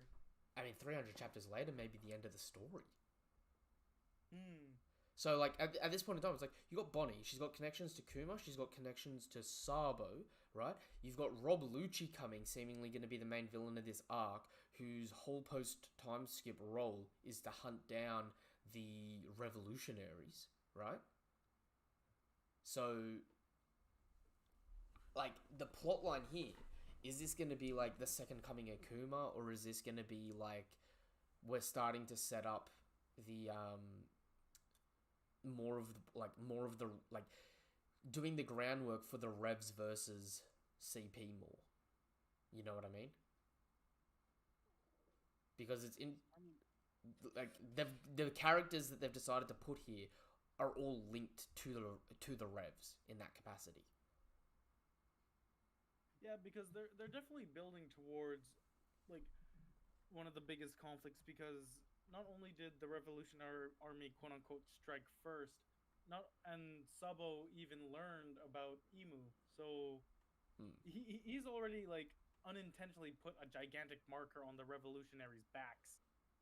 There's no way that Imu is going to want that to get out. And it's also really interesting too, because the second that Sabo spoke on the Denden Mushi, because I guess they weren't using what's that one that jams the transmission? The white, yeah, a white Denden. Yep. Yeah, because they weren't using one of those things. Does Imu basically have the ultimate power of wiretapping, and he or she is just listening to every little conversation? I would say no. No, because how would Imu know to nuke that specific island? Like I said, Sabo happens to be on. I think it was coincidence that Sabo was there. I think the reason they were nuking that island is because that island was rebelling, because it was one of the islands that decided to rebel after Sabo killed Cobra, quote unquote. Which makes me feel like they're cleaning house of potential rebellious people. If that makes sense. Yeah, no, because again, going all the way back to when the 5 Elder Stars bowed before the single throne, it always made me wonder, like, the five Elder Stars. I tried searching up some stuff, but I haven't found anything yet. I swear to God, I remember reading something about it being a reference to a proper kind of mythological cleansing of some sort. I'm sorry, I really just can't seem to So remember it. It was five something. yeah, I think I know what you're talking about here. First things first, right? The Gorosei are all based on actual real world leaders. Mm-hmm. That they're also all celestial dragons, interestingly enough. What was it? I think it's the actual word Gorosei. The actual word? Yeah. What do you mean? The word for the five elders, Gorosei, translates closely to five elder stars. I think it was the word Gorosei itself that actually is in a reference to some kind of cleansing. Or something that, like... I remember reading something about that ages ago.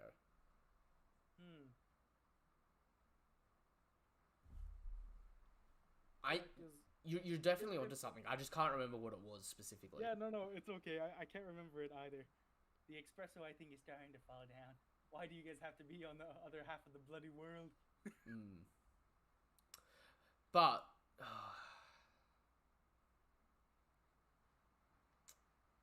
see... I'm not gonna lie, I wasn't expecting CP0 to show up in this arc. No. So now I'm... like...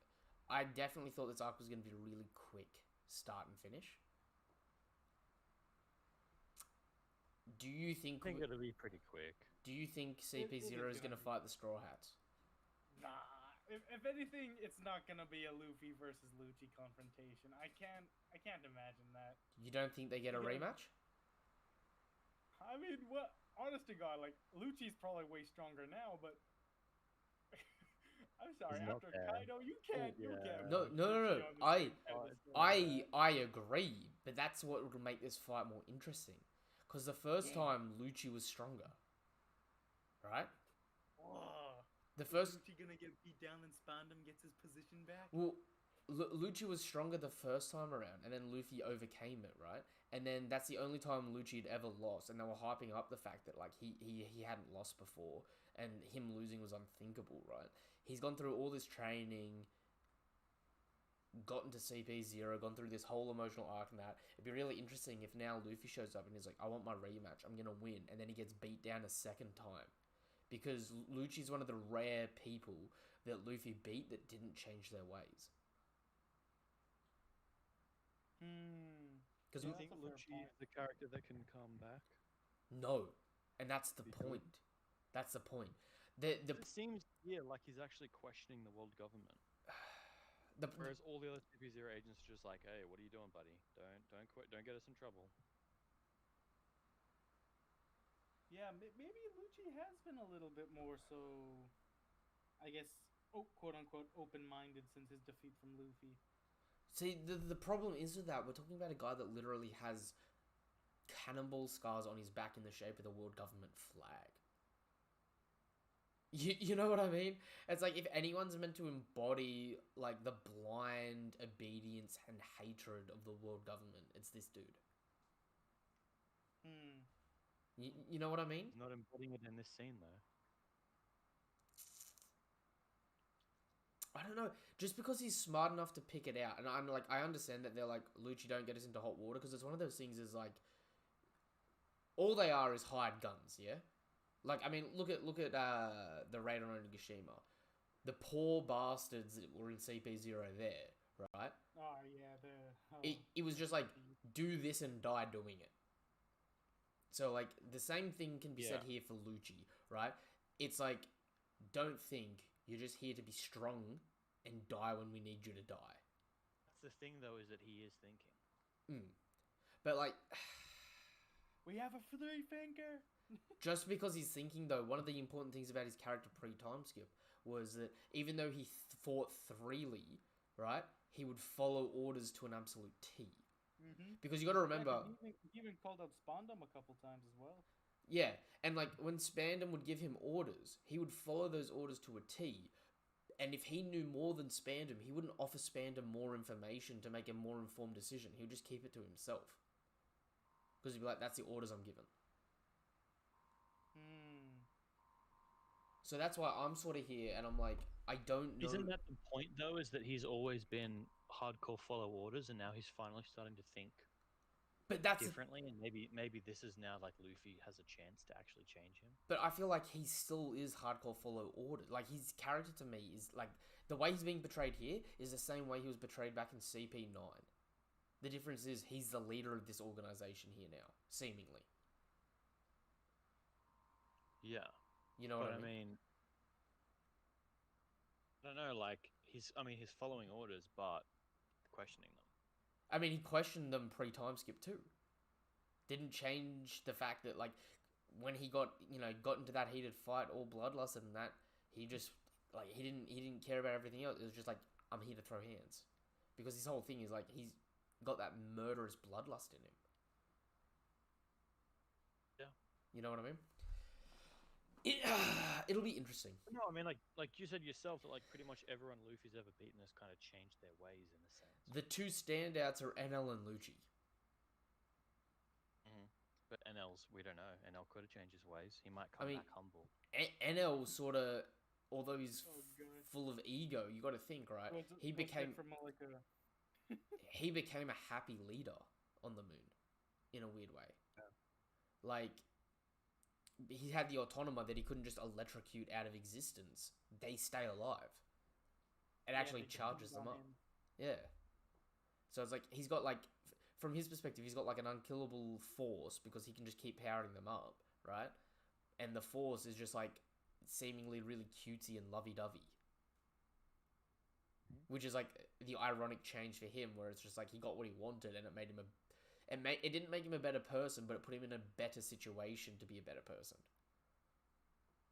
Whereas Lucci... Put him in a position where he doesn't have to be oppressive to get what he wants. Lucci's cover story after his defeat was more of a story for CP9 separate to Lucci, and showing the fact that, like, they're not just assassins that don't care about each other. They're people.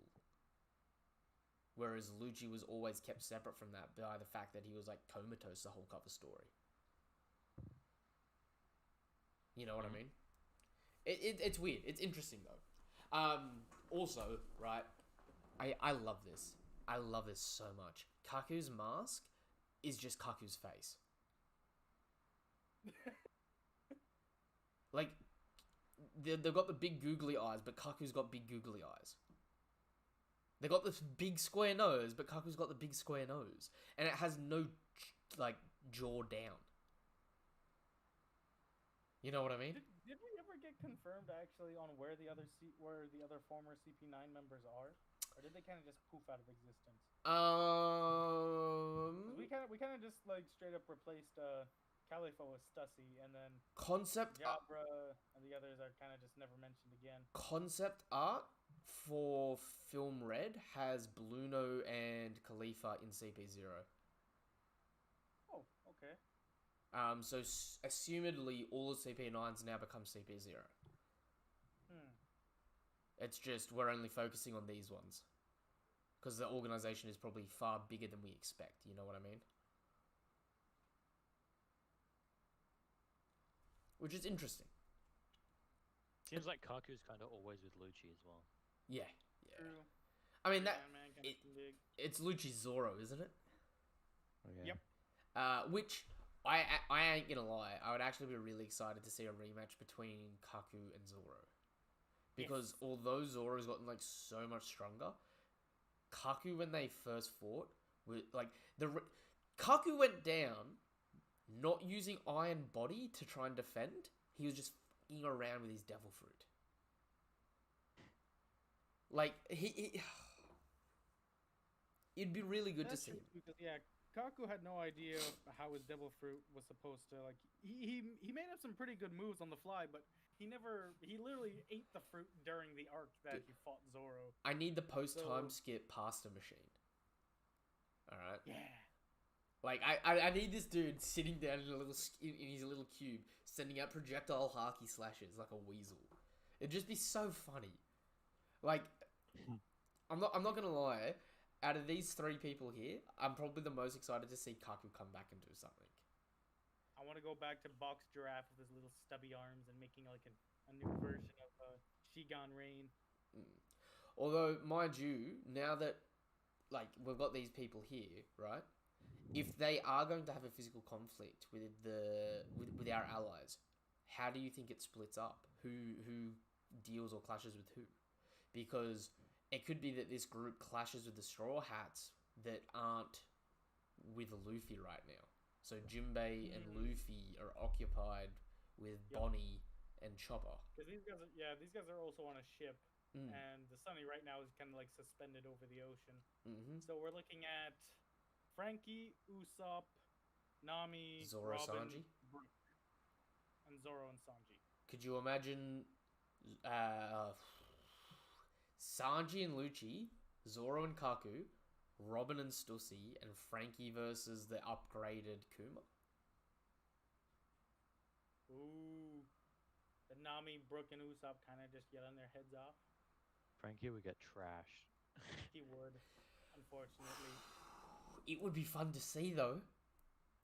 And it could also be a moniker for Frankie getting stronger. I mean, would Frankie get trashed? Because we don't know how his pacifista lasers would match up here. It'd be kind of funny if like Frankie was fighting the Kuma robot, and then as that was happening, one of the Vegapunks was watching him fight and be like, no, change this out, and was like literally disassembling Frankie and replacing it with better parts as they were fighting. I'd like to draw your attention up to, you know, when the burger drops down. They have special brand Vega Cola. Oh, is Frankie gonna get a boost with some Vega Cola? Bro, the special syrup. Special syrup. Because like, I mean, first things first, right? Frankie's supposed to have gotten upgrades in that from Queen's Tech, off screen, yeah? Like, Sanji was like, oh, I'm going to have to give Frankie, you know, the information on your rapid-firing lasers, right? We don't know how those Kizaru lasers, because, again, that's an Admiral's attack, right? We haven't seen anyone defend against them yet in the story. The best thing we've seen is Marco heal back from them, right? We don't know if they're still going to be able to damage someone like Kuma or King. We've never seen them interact. Yeah, or I don't know, what would... It's just... I'm always so used to seeing Kuma so docile and everything too. Could you imagine if Frankie hits him in the side of the head, then one of the memories actually pops up with Frankie meeting the original Kuma? What if it's a depressing thing where... Because you got to remember, the beginning of the post-time skip is Frankie giving the Straw Hats a rundown on we need to be really grateful and thankful to Kuma. What if it's a really emotional fight for Frankie fighting Kuma because he's like, I know this ain't you.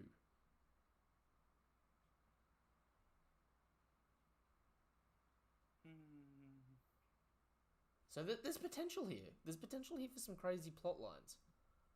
But will Oda deliver? That's the real question. The hype is there. The hype is definitely there. But will we get what we want? Or what we need is the better question. It'll I mean, all this is assuming like that Vegapunk can't just handle them himself. Because again, he made the Seraphim. It's true. Like, and we don't know if there's other Seraphim on the island as well. Because like you were saying before, Daniel, right? The way they word this is like, in short, our assignment is to return this problem child back to Egghead, which I'm assuming is the Kuma.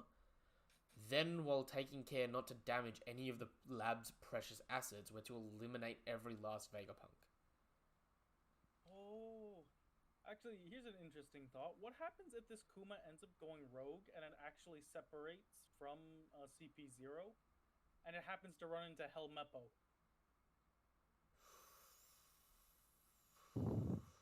Right? Then Helmeppo brings it to the to Blackbeard's base, and then Blackbeard gets his hand on this Seraphim. Do you know why that could actually be very interesting?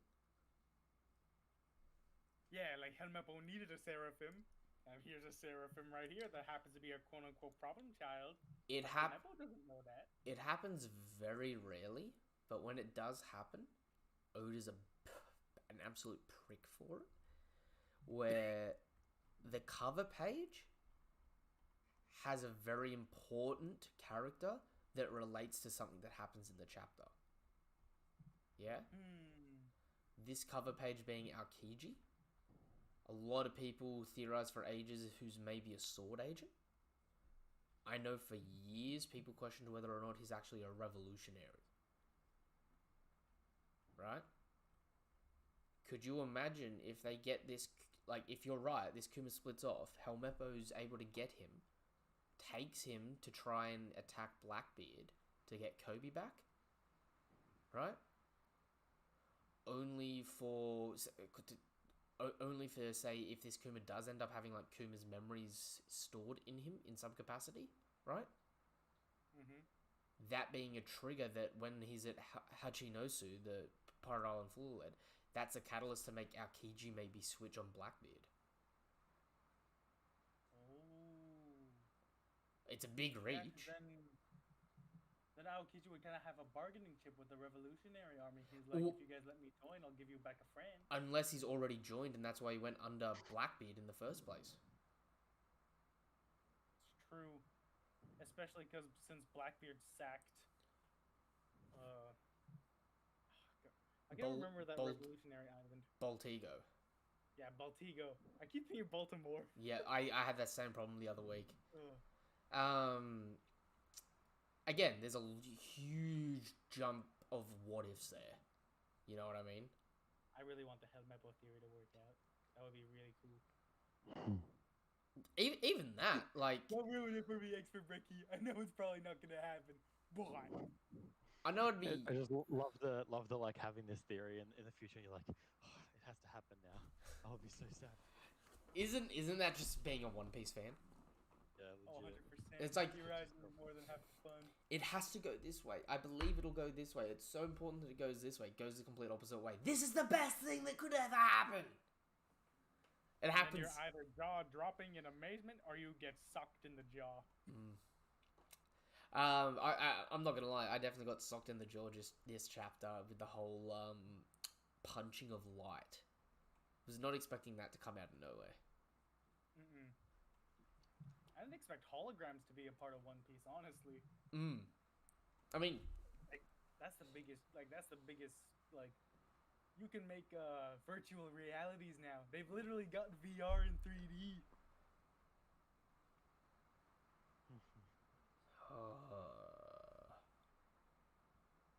Weird. And yet you still got ships with cannons on them. They're the most useless things ever.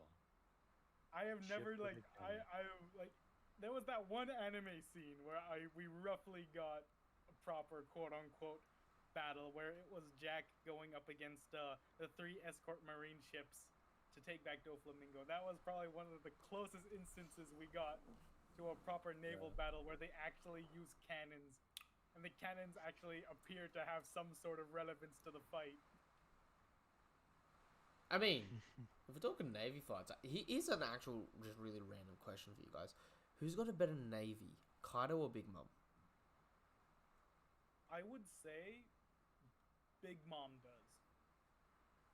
Yeah? Yeah, because... What? Not only that, Big Mom also has the advantage of having a lot of kids who happen to be half fishermen.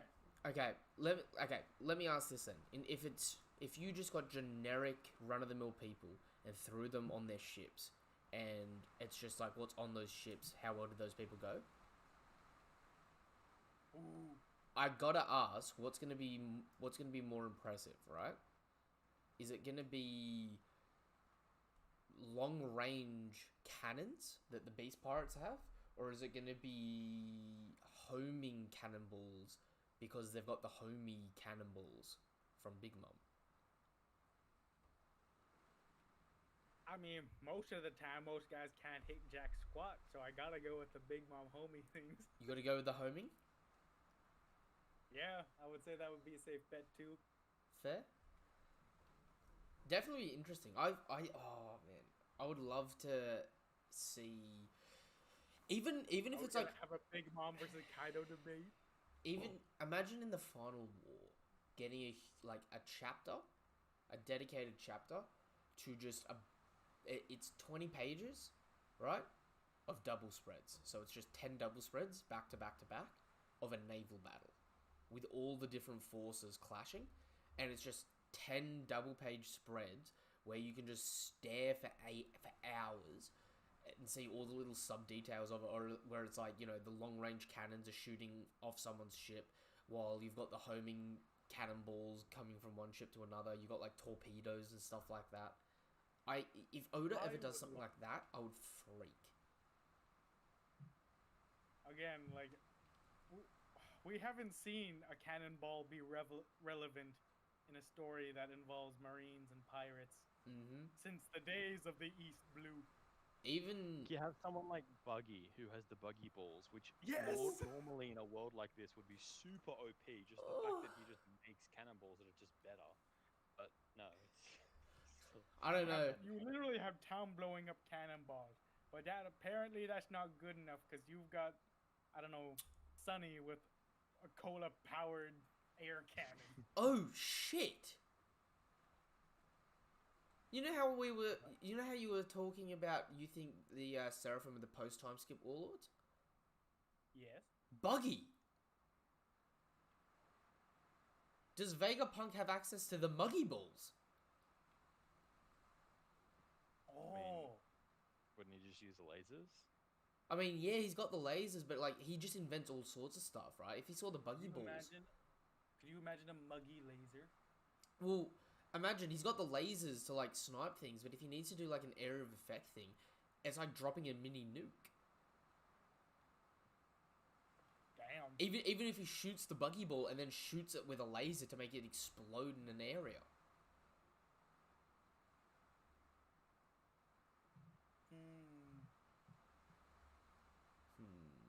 It'd be, Can you imagine a buggy seraphim? Oh my god, do you know what we need? Okay, no, this is actually now just like one of those things where it's just like One Piece has to do this, right? Rob Lucci's pigeon versus Chopper. Yo. Can you imagine pigeon Shigan? Dude, imagine if it can peck with a Shigun. Iron Bird. What's its name again? Hattori. Oh, Dude, yeah, Hattori. okay, because he's got the hat, he's got his own mask, he's a member of CP0, that would be hilarious. Like, How golden would it be if it stole one of, like, while everyone else was fighting, it stole one of Chopper's Rumble balls Balls? and just turned to like giant bird with a six-pack? That'd be awesome. Oh! Again, I know we were complaining that we didn't get it last arc, right? The Rumble Balls and Vegapunk. Because we know that the world government has multiple Awakened Zone users. But, I mean, Chopper's only has a what would the awakened version of a human fruit do? In all honesty, I could definitely see Monster Point just being the artificial awakening. Because you got to think, right? Look at Monster Point compared to the Impel Down jailers. Oh yeah, I forgot that the jailers are all awakened devil fruit users. Yep. And But there's they just prefer to stay in their zone forms. no, I don't think it's that they prefer it. I think they actually lose a little bit of their sanity, like Monster Chopper does.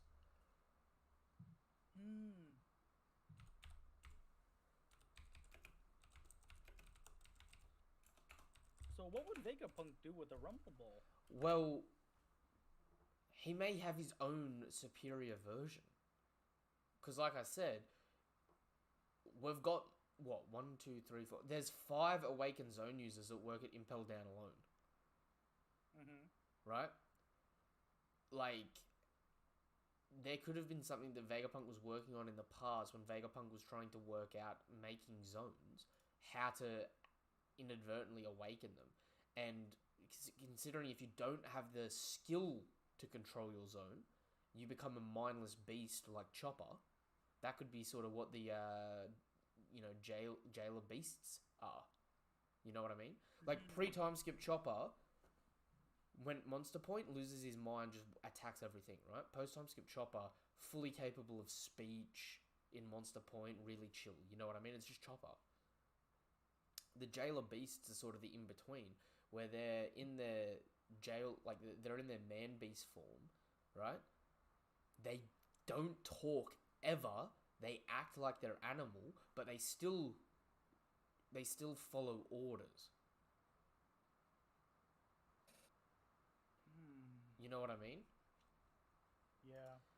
Because you also have when Oda said, like, when Vegapunk's introduced, he's gonna start revealing all the information about devil fruits. So, like, I'm already expecting a heap of info dump from this arc in terms of devil fruits, right? It'd be interesting if, like, Chopper has to use his Rumble Ball for something, Vegapunk sees it, and he's like, oh, that's an inferior version of this. And you gotta think, Chopper's Rumble Ball just got upgraded because of Caesar, too. Yeah, but then again, Caesar is considered as an inferior scientist to Vegapunk. Yeah, so it'd be like... Or maybe... Chopper's maybe Caesar was only using what he already knew from Vegapunk. Yeah.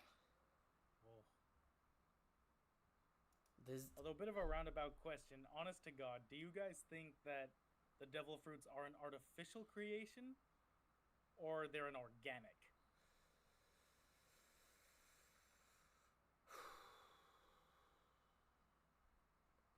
Organic. Organic?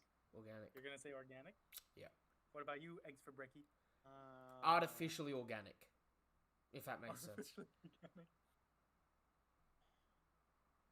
don't know how wild it is going to get at the end of the series. Because I'm gonna honest to say- God, what... cause they go like space and sciencey alien stuff, and I would say that it's like some like alien seed that planted a tree, and then the tree. So technically it's organic, but it's kind of like Sci-fi. something, you know, some alien race brought it in. Yeah. Sci-fi. We're getting into Naruto territory here. I'm thinking organic. I don't think they were. Yeah, I'm thinking. I think they have to be organic, not just because they're fruits that appear around the world, right? But like, you've got the natural system of Haki, which is a natural forming power system. So this should be an unnatural power system, except because it comes in the form of a natural entity like a fruit. I'm really leaning towards maybe that there was one devil fruit that was naturally forming, and from that, smart people devised a way to make artificial fruits that have become what is now known as the normal devil fruits. Potentially. Because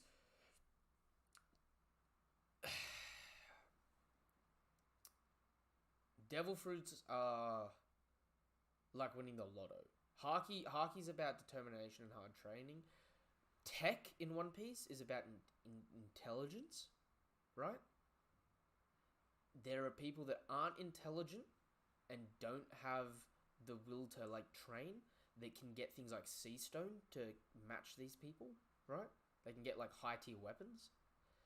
Devil fruits to me need to sort of sit in the middle ground of it, between the science and the physical, if that makes sense. Because you got to think, you've got devil fruits out here that are natural based. Like the Logias are the Logias are natural, yeah? Yeah. But then you've got other things like the arms fruit that can make freaking missiles. That's not naturally forming to me. But like a mud Logia, I could see that being an existing fruit. So maybe even if it's like Logias were the one true fruit, right? And then they tried to make new fruits, new new fruits ended up splitting up into zones and paramecias. Paramecias were the random effects that happened when they tried to replicate the abilities of Logias, right? And zones were what became the byproduct of them trying to take these mythical abilities and put them into people, hence making things like mythical zones and stuff like that. By the way, I think it'd be good if what's his name? If Vegapunk had like a devil fruit scanner, so he can like scan a person and it tells him what devil fruit they have. He goes up to Luffy, scans him, and goes, "Oh yeah, you have the mythical Nika fruit." Goes up to Chopper, scans him. "Oh yeah, you've got the mythical human fruit." And then both of them just look at each other like, "Huh? What?" That would be funny. Like I've always had this theory of where the Logias and the Logias are some sort of like they're the naturally produced devil fruits, but it was the ancient civilization who started dabbling in their original DNA that of the devil fruit that produced all these random paramecias and all these random like zoans. Because I just can't wrap around my head of something like the jacket fruit being a natural Exactly. creation. So that's why I'm Right. like, there. I think there are some devil fruits that are natural, but not all. Right? So I don't know. I'm always veering back to the ancient civilization because I feel like they were the initial dabblers of voodoo, quote unquote. Like they're the ones who started breaking from the usual mold and started really delving into the actual structure of the quote unquote like eaten blessings that they had.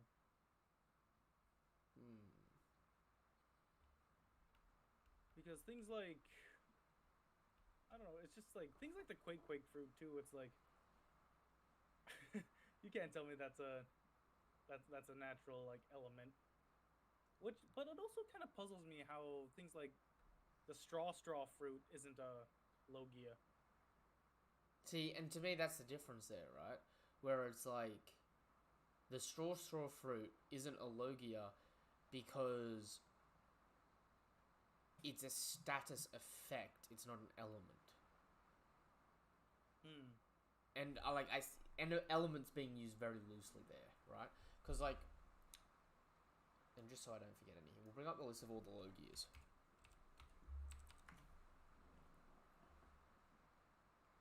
So we've got the smoke fruit. Smoke is naturally produced, right? Got the sand fruit. Sand is naturally produced. The lightning fruit, ice fruit, dark, light, lava or magma, mud, gas, fire, snow. And are also paper apparently if you count the non-canon. Is there a paper Logia? Apparently it says Simon the Divine. By a Game Boy game. Oh, no, wait. Isn't Simon on there is like, I don't count the movies as canon, in all honesty. Yeah, no, I never count them. I was just making a joke. Where is it? Because you've also got Gasparda and Honey Queen that are non-canon Logias, and that's like candy. And in quotation marks, Katakuri used to be a Logia, but he was changed to a special paramecia. And then you got Greenbull being forest, you know what I mean, or plant life. So they're all a naturally existing phenomenon. You know what I mean? Yeah. Like if you were to break it up in like almost an insulting way, right? You've got Kizaru, who brings the light, and Blackbeard, who brings the darkness. So you got your day-night cycle, right? Akainu produces your land masses, your continents, right?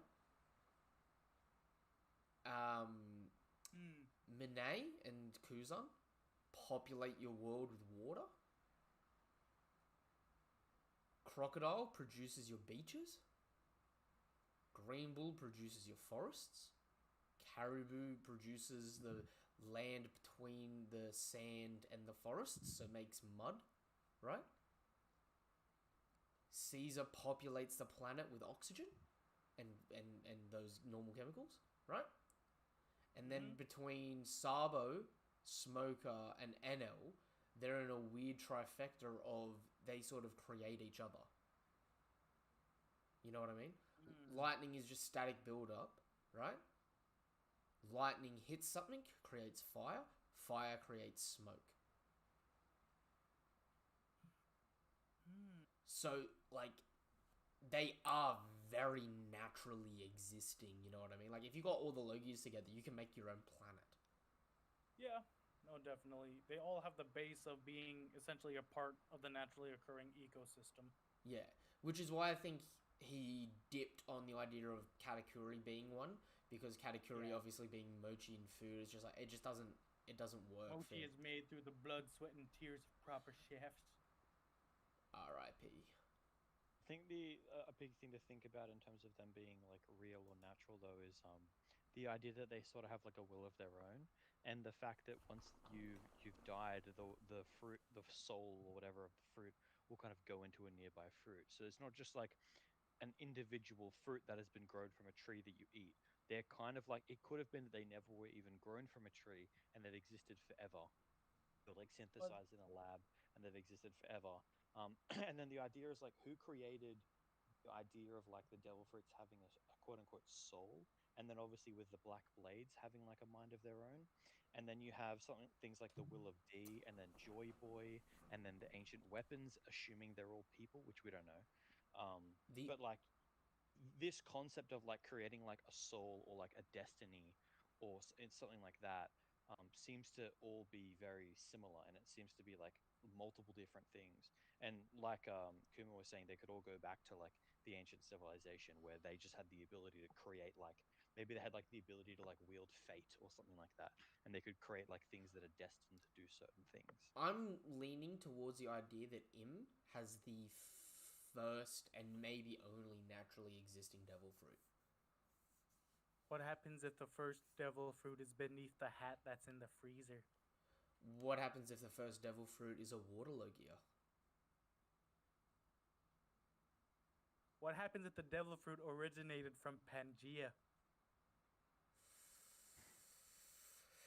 Oh, tinfoil hat time, boys. All current devil fruits are weak to water. So maybe that's a byproduct of man-made devil fruits. Sort of like a Sauron wanting to rule them all. I think like the big conspiracy around One Piece is like, if you're going to ask questions like what are the devil fruits and where did they come from, then there's also the what is the will of D and where did that come from? What is the idea of ancient weapons and where did they come from? And I think like it all kind of points back sort of in the same direction because they're all quite similar. Yeah. You know, they persist forever. You know, all of these things are essentially things that you can't get rid of. You can't. It's a cycle. Stop them from existing. As soon as you kill somebody that has it, someone else gets it eventually. Especially on those, since everything, all history is written down on those conveniently indestructible, rectangles of stone. Yeah. The poneglyph. Do you know what's really interesting? Although we've seen Smiles do it, right? We've never seen a naturally forming, like a proper devil fruit, actually on a tree. But wasn't it said that Luffy's fruit, the Gum Gum fruit, came off of a tree? Or am I completely going bonkers? It was an alternate translation of early One Piece. Ah, okay. I think it was like the alternate version of Romance Dawn. It's like you ate the fruit from the Gum Gum tree that, you know, spawns fruit once every 1,000 years or 100 years. You know what I mean? But in the real story, not a single naturally normal devil fruit has actually come from a tree.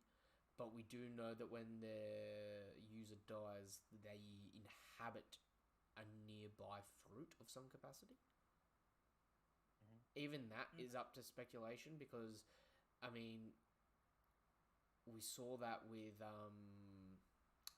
Smiley, didn't we? Hang on.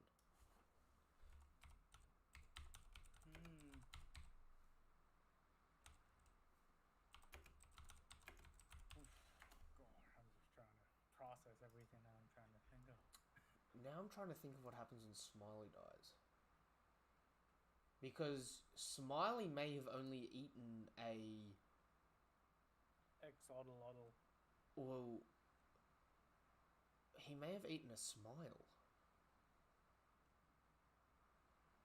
Not even a real devil fruit. But it looked like a pretty real devil fruit. I mean, it has swirls. Do we even know properly what goes into making a smile other than just it's sad? Nope. I Sad don't even and know what sad is made out of. sad is just like, you know, cut up DNA. We don't even know, man. All we know is that sad kind of looks like the toxic goop you see in nuclear factories. Smiley did have a proper devil fruit. Oh, okay. So, but even then, right? When Smiley's fruit resets, we do see it, right? It slowly starts to inhabit another fruit. It isn't even necessarily the closest fruit. Yeah, that's true. That's true. Because there was definitely A bag of them, a bag of apples, and it was just one of the ones it at the top. yeah, one of the apples on top, and the apple that was on top was even more so to the right.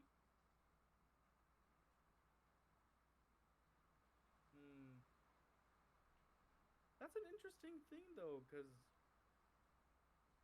which honestly makes me think like when Ace died and then Doflamingo got a hand on his fruit, did Doflamingo just happen to have a convenient orange stashed away in his pocket for later snacking? This is a problem, right? Where I'm like, okay, we've seen a natural forming devil fruit respawn there, right?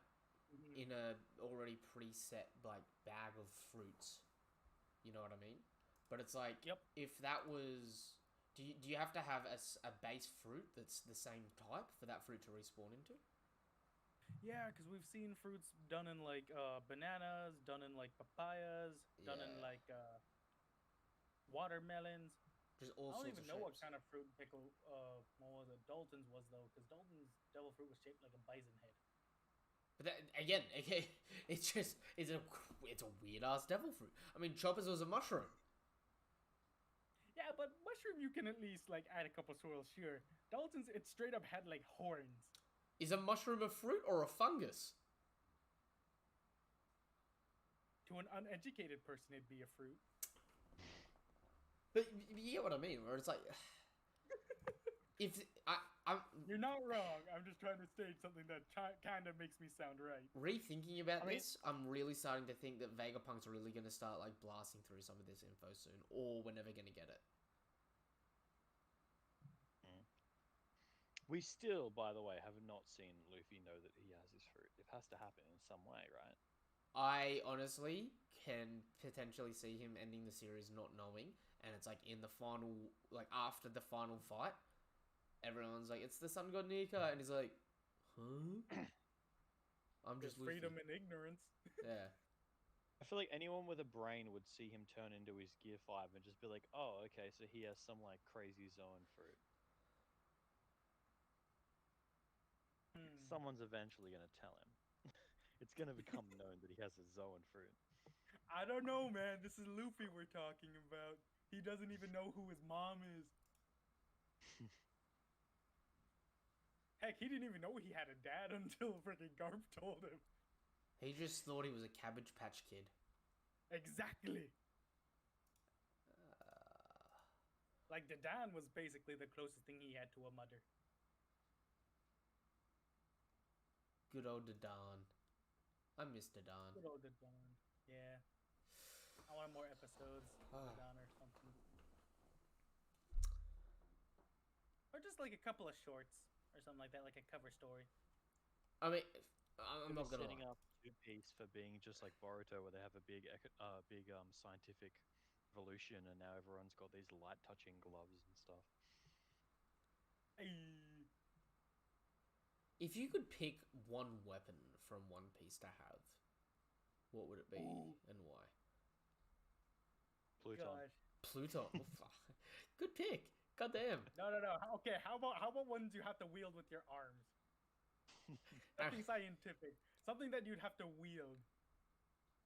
And no, pressing buttons on a Pluton keyboard does not count. Damn.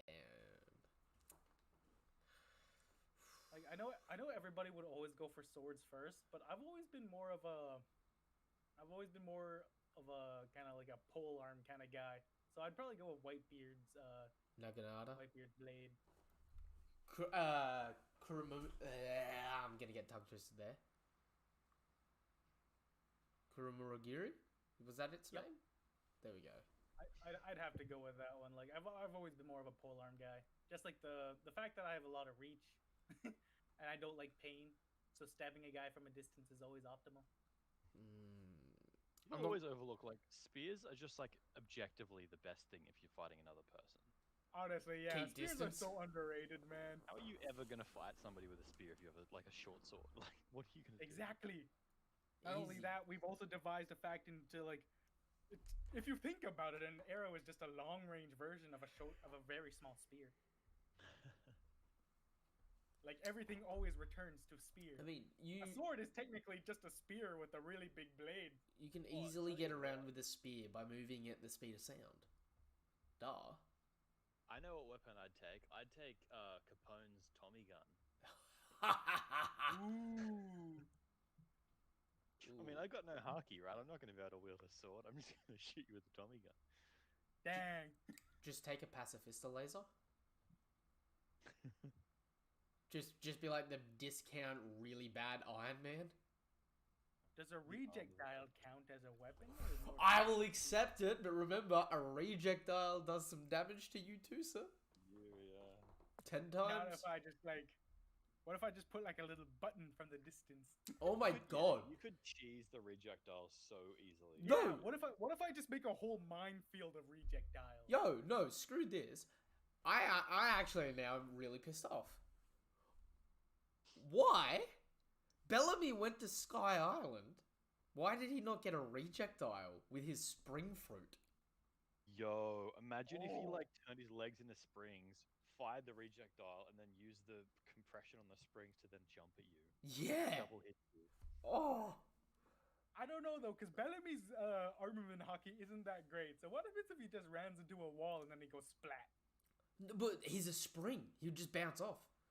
Yeah, true. That's true. 'Cause he can turn his arms and everything into springs, right? Yeah. So like I don't know, imagine if he put gloves on that have the rejectile on it. He's punching someone, and every time he punches them, right, the rejectile captures it.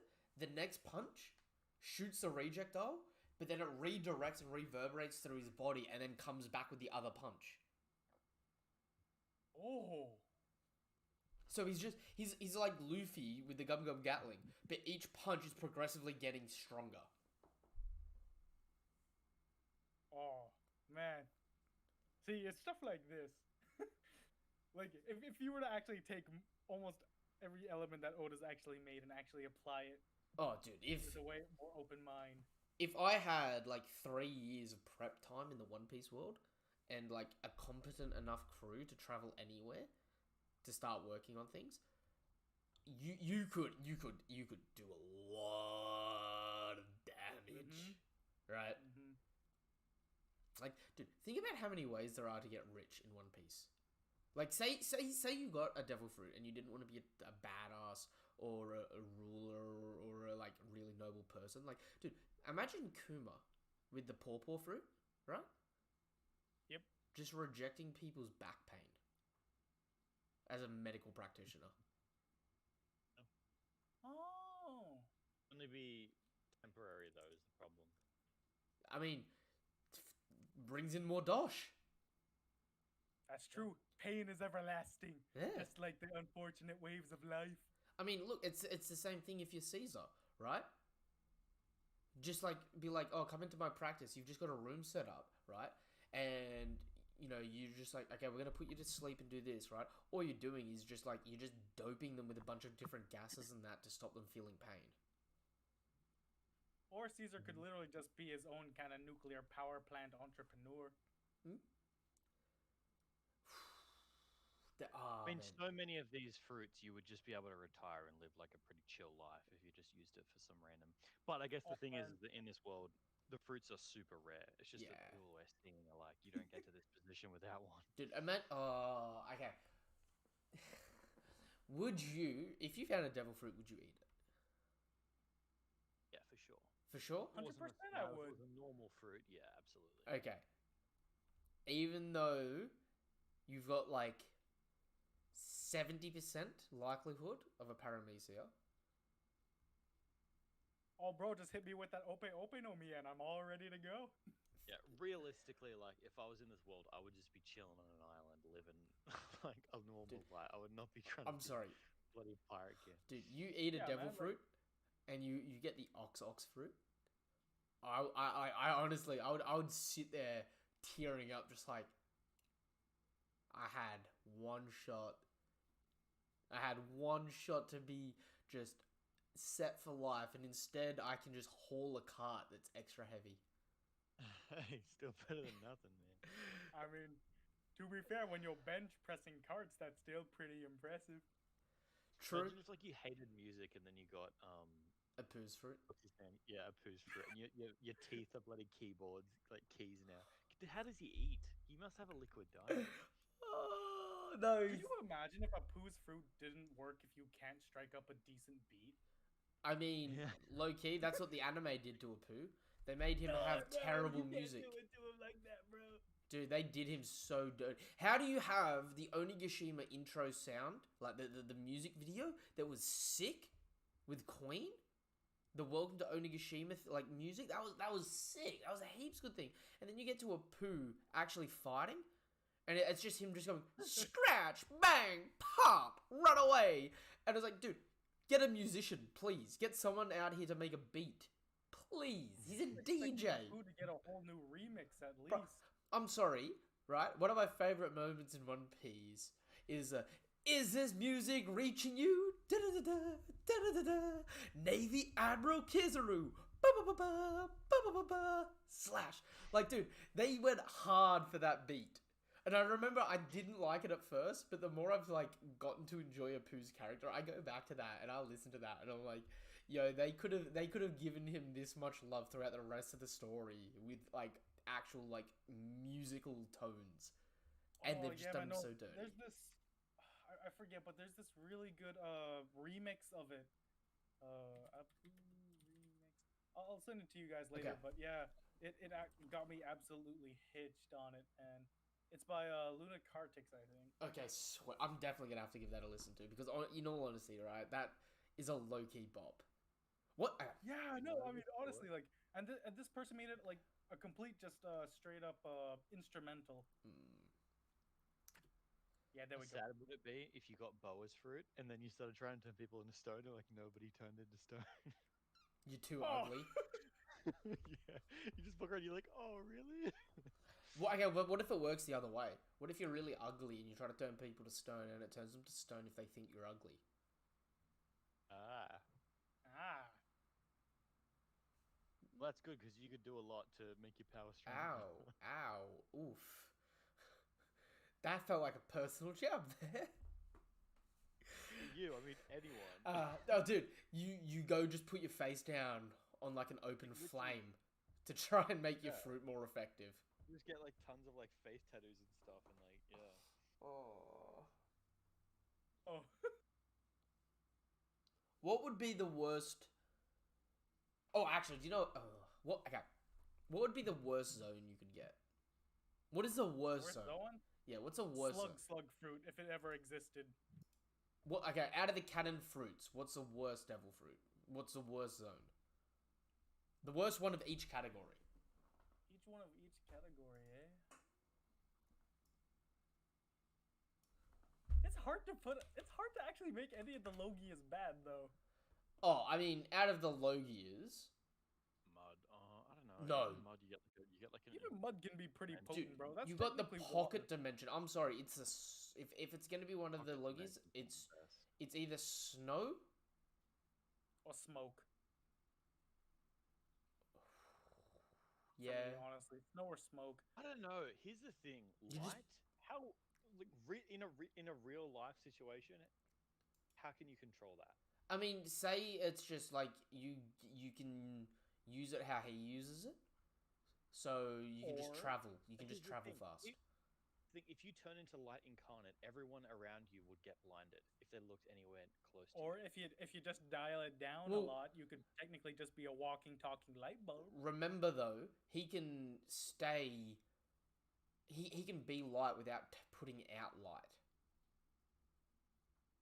Right? As in his human form. Yeah. 'Cause Yeah, it- but every time he does like a light attack, like he does like a light speed kick or something, his foot turns into light. So we I'm are saying, like- applying real world physics into this, right? Just as a rough base. well, If again, we are, I want NL's fruit, by the way, to be a lot more realistic, because lightning doesn't just like go wherever you want it to go. I reckon NL should just be like it'd be cool to see him like he can kind of like jump forwards and turn into lightning, and then he'll just kind of fork randomly, and then when he turns back into a person, he just is wherever he ended up. That That'd would be be kinda cool, but I don't. I'm kind of veering towards like half and half with Enel's fruit and with the what was it, Rumble fruit and the Gas fruit. for the weakest, Because if I had the Gas fruit, I'd be able to make my own fossil fuels. Oh, gas would be the most broken for sure.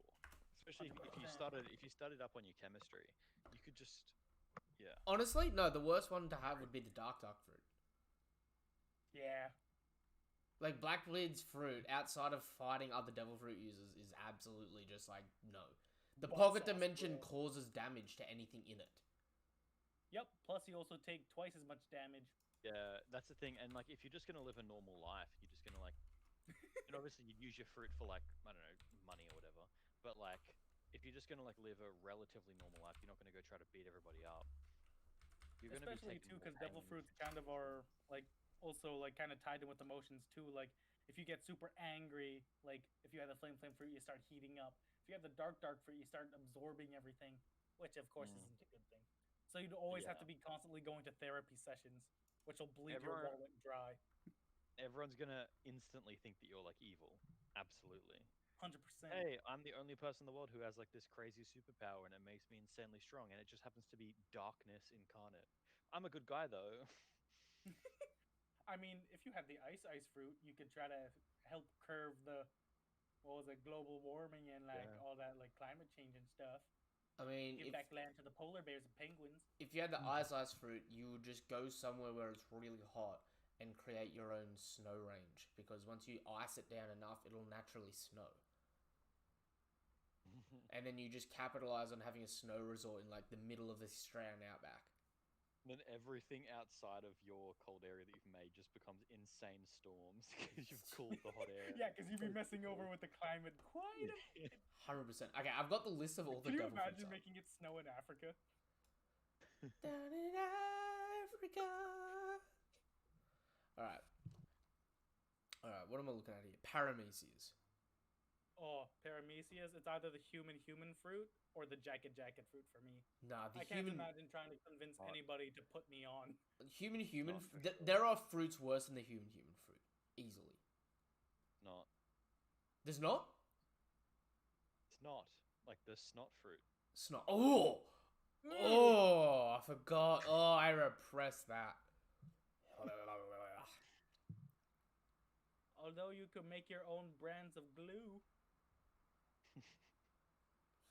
I'm just thinking of it from a business kind of point, man. You gotta think about it, because if you're already drowning in your own snot, you gotta have some way to I bring mean, up your self-esteem. The To be problem, honest, it would still make you famous, and you could sell your snot. There are weird people out there. I mean, To the dark depths of the internet, boys.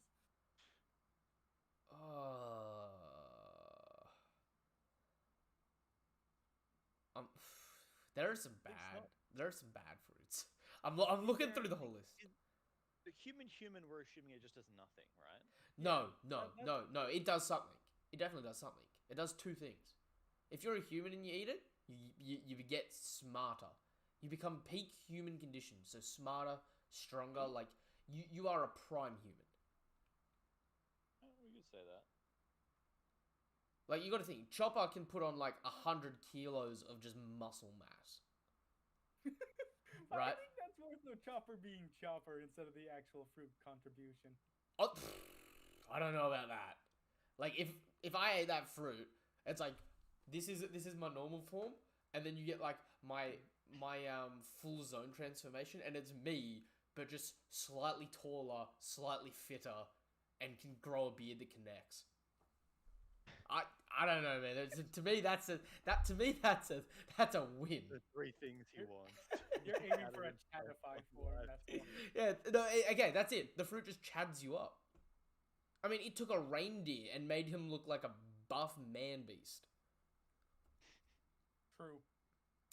I mean, I don't know. One of the most, I guess, profitable ones of the Paramecia I could imagine is the wax fruit. Start my own candle industry.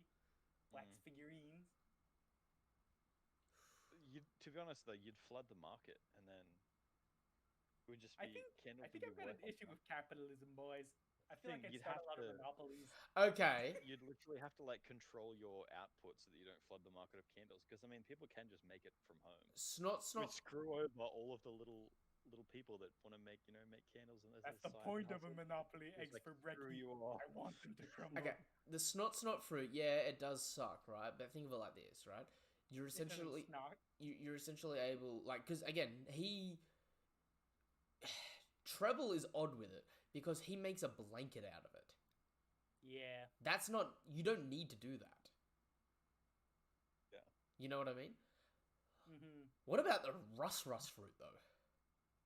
I mean, that's pretty convenient. Can you imagine just going over to recycling plants and stuff? Because yeah, I mean, he can rust things basically until they just like dissolve. Yeah, right? you could Okay. get rid of a lot of waste. Yeah, and if you. But yeah, then you again, need to rust- break down metal. What do you do with the rust afterwards, though? I guess that's kind of the issue. Like, rust at least metal you can Naturally re-smelt. biodegrade into the earth. Don't know. There would be Because less mass of rust, I assume, than there would be metal. Maybe not. Yeah, because I would feel really bad if like I'm gonna take all your guys' trash away and then I just leave them with heaps and piles of rust. Yeah. Essentially, it's just like, I'm going to take something that you could use and make it useless. Although, again, the rust fruit is all... Here's the question. Is it just... Is that... I know it's called the rust fruit, right? But, like, you know how the lick fruit is you can control candy, right? Mhm. So it's like, the rust fruit. Is it rust, or is it you can oxidize anything? Oh. Because if I can Well, make isotopes of anything, that's different. That's true. I mean, because Shu, when he had the rust fruit, he started rusting Zoro's joints and body. Isn't that anime only doing that? Oh, is it only anime only? Dang. Hang on. Still, it's an example of how it could work, possibly. But could you imagine how unfortunate that would be if you don't know that you ate the rust fruit, then your like significant other comes in for a kiss, Hang on. then you literally rust off their lips and anything else attached to it. I mean, I'm assuming you have to intentionally do it. So it's like, I wonder if I can rust you. Or no, could you imagine like you're so nervous, like your devil fruit just starts acting up on its own, and then you're trying to select out like an engagement ring, and then you're like, "This is the one." You grab it, and the only thing that's left is like just a crusty piece of metal. That is... Or like your little hobby, go into all these like really high-end jewelry stores and say, "Is this rust proof? Does it rust?" And they say no, and then you turn it to rust in your hand. You lied to me, and you walk out. It is anime only filler for Zoro Okay. being rusted by Shu. Okay, But just wanted It's to still double an example of how it could work, right? Like the concept of rusting something is like you could quote unquote rust someone, even though it doesn't technically make sense. It's like check. Yeah, so you can rust off your girlfriend's lips. that's a rusty situation you got going on there. Oh, the dad jokes hit. Yo, I just gotta point out, just while I got the chance, because Shu is now a rear admiral, Yes. right? Or a captain. He's a captain, sorry. I think. He's one or the other. Yeah? Mm-hmm. Dude caught Eni's lobby Zoro's sword, no haki, bare hand.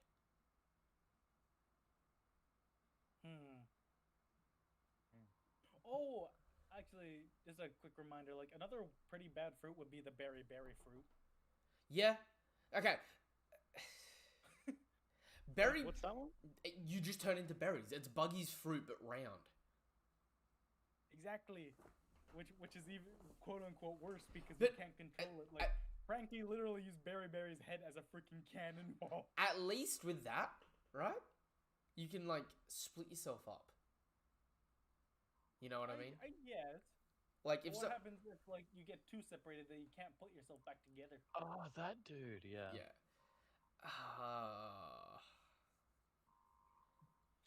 Yes, we're still going, Sage OP. Dude, the stream has definitely diverged into random shenanigans. This always happens though.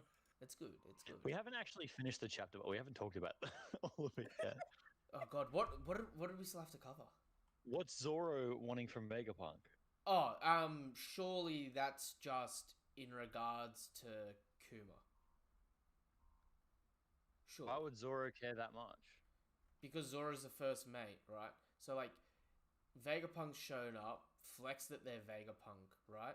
Is about to start a conflict. Zoro's just like, "Hey Vegapunk, there's something I want from you. So you better play nice." Got it? I think what he wants is information on Kuma and all that.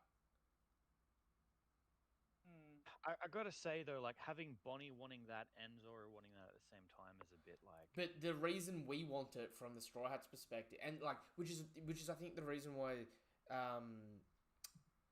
I think it's the reason why Luffy and Co have been separated, right? Because you've got Luffy and Jinbei, the two Straw Hats that had like. Luffy needs to be in ignorance. Like every arc, he's just ignorant, right? Mhm. So you got to keep him away from information because you can't get Luffy getting smart. It's dangerous. Jinbei has no connection to Kuma outside of the Warlord thing. You know what I mean? So like the rest of the Straw Hats owe Kuma a debt. Zoro's like acting as captain here, being like, "Oh, so you're Vegapunk, right? I want you to do something for me, right? So you better play nice, got it?" He's going to be like, it's time we repay our debt to Kuma and find out what happened to him. While Frankie is like off in his own like, Vegapunk's so awesome. It's like, buddy. Keep your eye on the prize. While we're here, we gotta suss this out. You know what I mean? Sage said the exact same thing. Captain isn't around. It's up to the number 2. You know what I mean? Yeah, just taking lead of the responsibilities. Yeah, and like Zoro does deal with stuff in a lot more of a serious manner. Yeah, because I mean, Zoro is also a leader in his own right. Like, there's times that he's been separated from Luffy and he's had to take charge. Which is also interesting that we're like keeping Zoro away from Bonnie as well for the moment. Yeah, I just feel like we already have the narrative plot point of talking about Kuma. Yeah, I mean, so, no, I like, know what you mean. like, Extra break. yeah, It is a little throwing bit in the redundant. because the whole fan base is like, oh, what does Zoro want? If it turns out that it's literally just like he wants the same thing that he wants, it's kind of just like a misnomer. Is that correct? I think the reason why though is to have both of these groups working towards meeting back up to each other by meeting up with Vegapunk. Yeah, but I mean, there's more than one Vegapunk, right? They could just meet up with different Vegapunks. Or do you mean the OG one? The OG one. So the group's been split. The goal is essentially what I'm saying is for both groups to get to Vegapunk to get the information, like to get information on Kuma, right? Bonnie wants to do it because she's related to Kuma. Zoro is suggesting to do it because we owe him a debt, right? Luffy is too dumb to really bring this up with Bonnie. You know what I mean? But the rest of the Straw Hats are smart enough to sort of be like, yeah, you know what? That's right, we should do it. And then the thing is, again, with the chapter ending, we've got the conflict of CP coming, and we've also got the Marine base that's just around the corner, which also has a Vice Admiral in that, right? So, like, you got 3 CP members. You've got 3 CP members, at least 1 Seraphim, right? then a vice admiral, a captain, and a rear admiral, all together, almost. You know what I mean? So there's like a big, there's a potential for a big like. There's potential for each member of the Straw Hats to be challenged, even though they're a younger crew. You know what I mean? So it's like they've been split up now. You've got a oblivious group and slightly smarter group. I don't know which group is going to go through more. I'm going to say it's the Zoro group. You know what I mean? So Zoro's group may come across CP since they're all still out at sea, or maybe CP's coming from the other side of the island. You know what I mean? So maybe you've got Zoro runs into Helmeppo coming to try and get the Seraphim in that. You know what I mean? And then their group sort of split off with that, and it's like Zoro's goal is still to come meet Vegapunk, but him and the Straw Hats are also being like info dumped with, hey, come help, or we've got to do something for Kobe, the Marines won't help, sort of thing. You know what I mean? So it's that could be another cool divergence if Helmeppo happens to run into the Straw Hats. It's typical Oda to give everyone the same goal and then split them up to prolong the story for certain people to get the focus. And it's more entertaining for Luffy to get this focus because he's too dumb to understand it. Whereas other characters would pick up on subcontexts and stuff like that. Yeah, in this way too, Luffy would be a lot more explorative as well. So he'd be a lot more willing to interact with things than most people. And then think of it like this: if Luffy and Bonnie end up coming to a resolution with Vegapunk, right? And then not all the Straw Hats show up, like, because the bigger group gets split up again, right? It gives more of a, like, rise to, okay, let's all go meet up together and deal with whatever conflict's happening. Because that Oda really tends to be like, I've got a big cast of people, I need to break people up into thematical groups. They all have the same goals, but they're all going to achieve different things on the way to that goal. You know what I mean? Yeah, it's a really easy narrative to be able to branch out and lead into other subplots while retaining the original path that everybody needs to get to. And like it's also about like the comedic aspect of it, right? Because we got the dumbass trio here, and Jinbei, who's like the super serious guy but doesn't have it in him to like say no. Just ruin their parade. Yeah. So it's like these guys will just go along with any and everything, won't they? Right? Whereas if Zoro or Robin or someone was here, or Sanji was here, or Nami, it would be like, is this a good idea, mate? Like, should you be doing this? You know what I mean? They question it a lot more.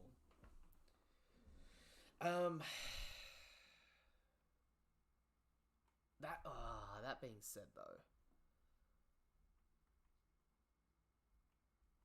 it could go the other way. You know what I mean? Where the other Straw Hat groups go directly to Vegapunk for some reason, right? Even if it's only for Vegapunk to think they're going to be able to capture them, so Vegapunk's setting a trap, right? So it's like, bring the Straw Hats in and trap them. Meanwhile, Luffy accidentally starts going around breaking stuff around the island that Vegapunk gets, like, infuriated about because he's like, I gotta fix that. Oh, I see. Or what happens if it's Frankie who repairs the Seraphim? It would be interesting. I think when Frankie is going to use his pacifista laser at some point in time, and Vegapunk is going to be very intrigued by it. The question is whether or not after this arc, Frankie walks away still using cola. Or is he going to be using that off-brand cola? Maybe no cola anymore. Maybe he gets an actual upgrade from Vegapunk on something.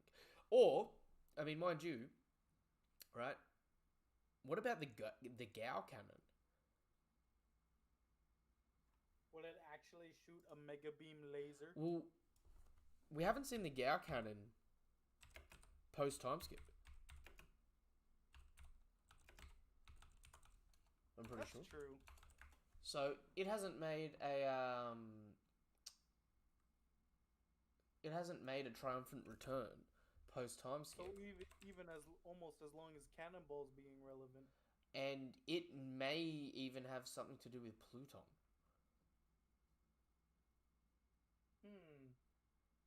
Like it could be like a Again, though, to be fair, when was the last time that the Sunny actually fired a cannonball? against Big Mum. Oh, did it? Not Big Mum herself. Like back in Dressrosa, against Big Mum. Oh, it actually shot a sphere of iron. Huh. Or maybe not, because Usopp wasn't on there. I'm pretty sure Sanji said, we're returning fire. Wasn't that the big thing? God. I don't know. Again, I'm just kind of sad that we haven't had a legit naval battle. That's all. Aren't we all, though? Yo, I can't even find the Gao cannon in the manga at the moment. Because ship battles are non-existent. Man, the Sunny does a lot of coup de bursts. Yep. Oh, okay. Gao cannon. Huh.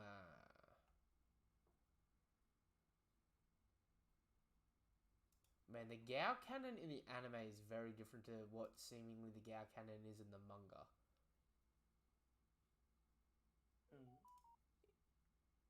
Because in the anime, you know how, and like even in the movies, you know how it's like a big blue Kamehameha wave. Yes. In the manga, it just looks like a bigger version of Frankie's coup de burst. Yeah. Oh, coup de boot or whatever. Animation team kind of gets pretty creative with the lights and stuff, though. Oh, mate, they take the king punch, for example. I mean, take Kizaru's lasers melting any metal, and then pre-time skip Kid in the anime catching the light laser with his metal hand. Yeah. When people bring up like what's canon, I'm like, if it's in the manga, that's the first and foremost, right? Yeah. Whatever medium you soak in for this content, that's what's canon, right? If you're an anime only watcher, then the anime's canon to you, right? Because they're adaptations at the end of the day. You know what I mean? Mm-hmm. What's this? But there's a lot of leeway that comes with those as well. Frankie's smart and creative, just like Vegapunk, and Frankie was dumped by his crew.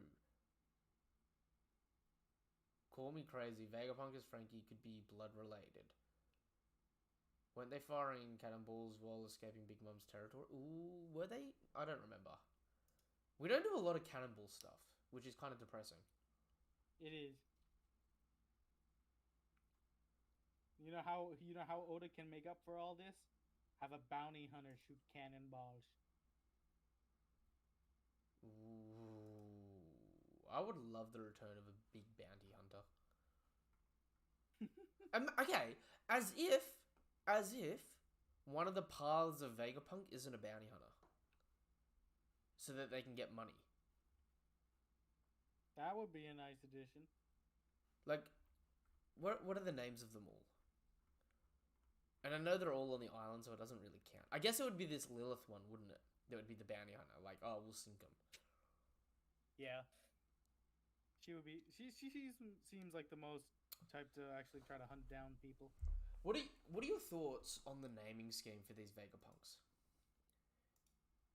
We've got Shaka, Lilith, Edison, Pythagoras, Atlas, and Yoke. Most of them to me are just spatial and math terms.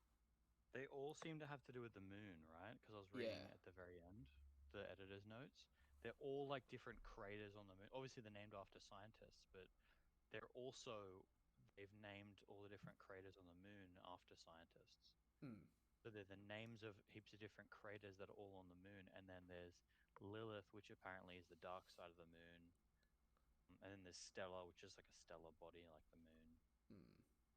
So has Vegapunk been discording with Enel? Well, you got to think Um, Baltimore, Vegapunk's home island, was also homed to the scientists that was making Autonoma that were also existing on the moon. So he may be a descendant of like Skypeans in some capacity. Mm-hmm. You know what I mean? Yeah. The Automaton. There's so... This is like such an odd stage in One Piece right now, isn't it? Because it's like any little mystery we're getting, I'm like, it'll be cool, it'll be interesting, they'll do sick things, but there won't be like they won't get super into it. Like, we're not gonna have 100-chapter arc on Vegapunk. You know what I mean? Well, that's the thing is, like, they can't give us too many new mysteries because, like, this is supposed to be payoffs. We've got enough mysteries. We need the payoffs. You need to give yourself time to, like, actually deliver the payoffs rather than just keep creating mysteries and then all the payoffs just be, like, half mentioned and just not worth. Looking at you, Kaido's flashback. Yeah. Oh, big sad. Looking at you, Basil Hawkins without a backstory. Yo, Sage just brought up an excellent point. CP0 talking about assassinating Vegapunk, right? In front of a Seraphim. When the Seraphims were introduced, we also knew that they had recording stuff inside them. So has this plan just been leaked to Vegapunk? Oh, okay. Because remember, you had the Boa Seraphim be like told to start recording when they started invading Amazon Lily. So maybe there's always like a passive intelligence related thing going on with them.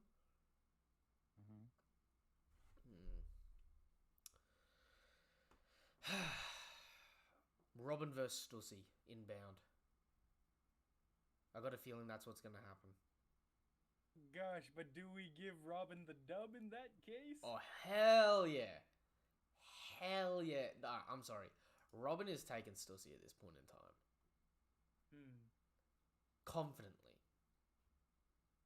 Right? Robin may not look it, but she was able to react to Cavendish. True. So it's not like Stussy's just going to outspeed her. Right? And once Robin's got her in a lock, Stussy, like, unless she starts Stussy's just going... body isn't going to save her, I don't think. The question is, are they, like... could Robin do anything to Stussy if Stussy has paper body? Ooh, true. That could be cool. That could be a cool counter. Because we haven't... What happens if Robin just starts popping her like bubble wrap? We haven't had paper body make a return yet in the story. Like, we've had like Skywalk, finger pistol, flying finger pistol, you know what I mean? Iron body. All those things have made a comeback. I'm holding out hope because I've always said someone with decent observation haki and paper body is essentially a Logia without a fruit. Yes. And I am so desperate for someone to return to that into the story.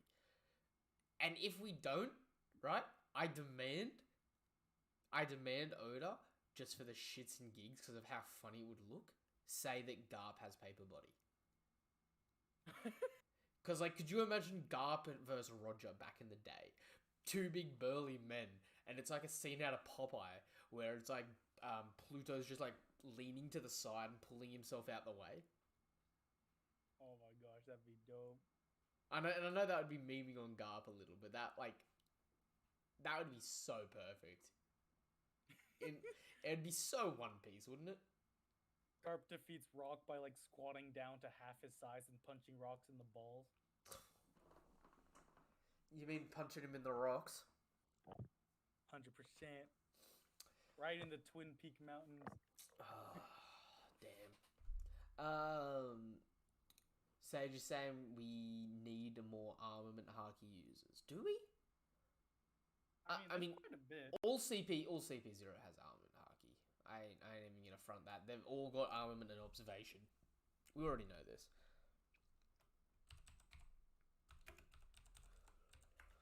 Haki users.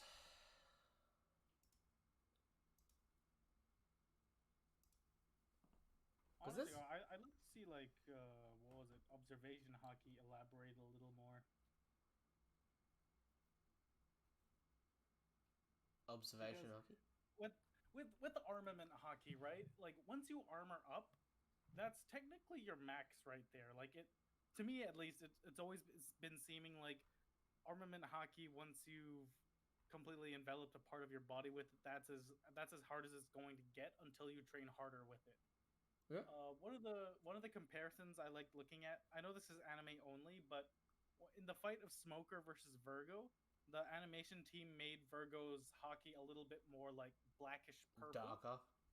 Yeah, while Smoker's kind of was more like a straight on, just like coal kind of black. Yeah. Yeah, to show like the different just the different densities of the armament hockey that they had. So I've always come to the conclusion, like the assumed conclusion, I guess, that once you were armament hockey, like once you're able to actually manifest it, what you have is what you get, pretty much. But with observation hockey, it's more so of like you have to be A skill mentally level. aware constantly, right? Because Ooh. Luffy has excellent observation hockey, but sometimes he doesn't see things coming at him from a mile away. Yeah, like there's different types of observation haki though. That's the problem, and we know that people don't necessarily have the ability to unlock all types of it. Like, Yeah. I call it danger sense or spidey sense observation haki, but you had people like Whitebeard who, while unconscious, could sense any threat to his person and autonomously defend himself. Yeah. Right? Like that's what I mean. Like armament hockey to me is more like a hard magic system, while observation is kind of more along the lines of a soft magic system. Yeah. No, 100%. Because then, like, you've also got things like bloody Rayleigh being able to sense the distance of an entire island and how strong each individual living thing on the island was. Like, to me, if I had to describe how that is, it's like Rayleigh's observation haki is sort of like Daredevil. You know what I mean? Where he's like, it's almost like a sonar thing, except like he's like 3D mapping out, and he can hear the voices of all living things on the island, and the louder something's voice is, the stronger they are with haki, or the stronger they are. You know what I mean? But then you got people that can only sense people's intentions. So someone has to have motive for them to sense it. You got people that are just really empathetic. You know what I mean? Yeah, like how Luffy said, it depends on what kind of person they are. Yeah, there's a lot of haki users. Yeah, there's quite a bit. 10. Like even off the top of my head, I can probably name at least 12. 24, 25, 26, 27, 28, 29, 30, 31, 32, 33.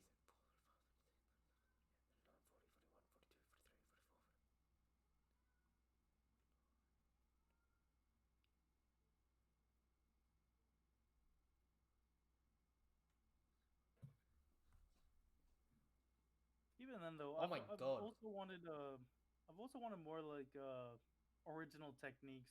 Like you know what they have with the Kano Kingdom and like Don Tinjiao, they have the Haoshoken fist. Yeah. Like, that to me was also really cool. That was kind of like having a mini Gura Gura no Mi infused with a haki blow. Yeah, there's over 100 haki users. Yeah. Like canon haki users. That is wild. Actually weird to consider they've introduced a new one every like 10 chapters. Yeah. Exactly. And then, like, we forget, like, there were haki users pre-time skip. Like, the Vice Admirals. Well, the Vice Admirals, NL and his guards.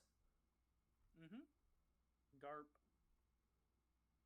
Yeah, Yeah, no, there was definitely plenty of them. There are so many haki users. I love it, but man, it's like the funniest thing is like heaps of them are world government related or Big Mum pirates. Yeah, that's what I mean too. Like, I know, like Big Mom. Honestly to God, I want to say like, I know this is a pretty hot take, but I feel like Big Mom's crew would be more efficient than Kaido's. Yeah. Like, this is like in general terms, like of just like There's not only less for army infighting. standing, but yeah, like Big Mom's family. Like, ironically, her kids have a closer bond than the actual parents, but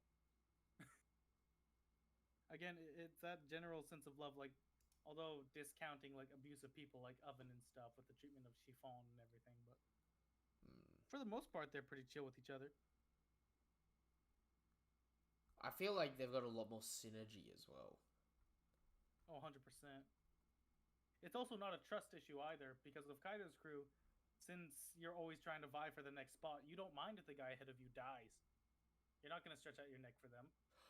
Oh my god, Kalgara was confirmed to have observation haki? That must have been in one of the Wait, who? Viva cards. Kalgara. Calgara. Oh! Gosh, way back when, eh? Yeah. He's got observation haki? Yeah. Damn! I would expect armament before observation for him, because he's always fighting. I mean, I just need to point out, like, I still think that somehow, some way, shape, or form, Luffy's related to Kalgara and the Shandians.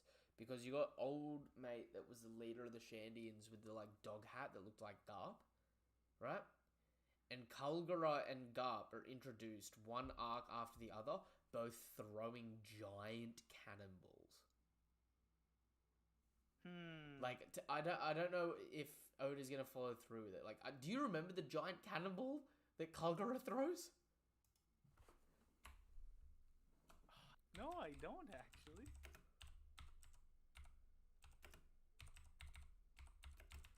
I just vaguely remember the fight between Kalgara and Noland. Oh, where? It's hard to find because like, whenever you type in the giant cannonball, it's like always Garp that comes up. Yep. Right? Because Garp has some big cannonballs. But like, Kalgara is introduced in that flashback, like swimming back to shore after like throwing a giant cannonball and sinking pirate ships coming near the island. Oh, yeah, I think I do remember that. It's like a one panel thing. Man, where is this? I gotta find this for my sake now.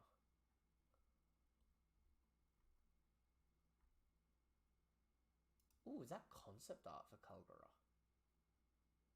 Yo, why do the Shandians have such hard designs? The Hard as in cooler. The Shandians' designs, like, they used to go hard.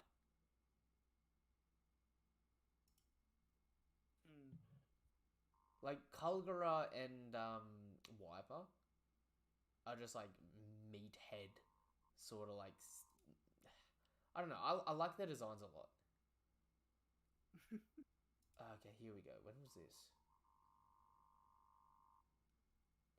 Yeah, Kalgara even looks like Dofi with his bloody tongue out. Looking back here.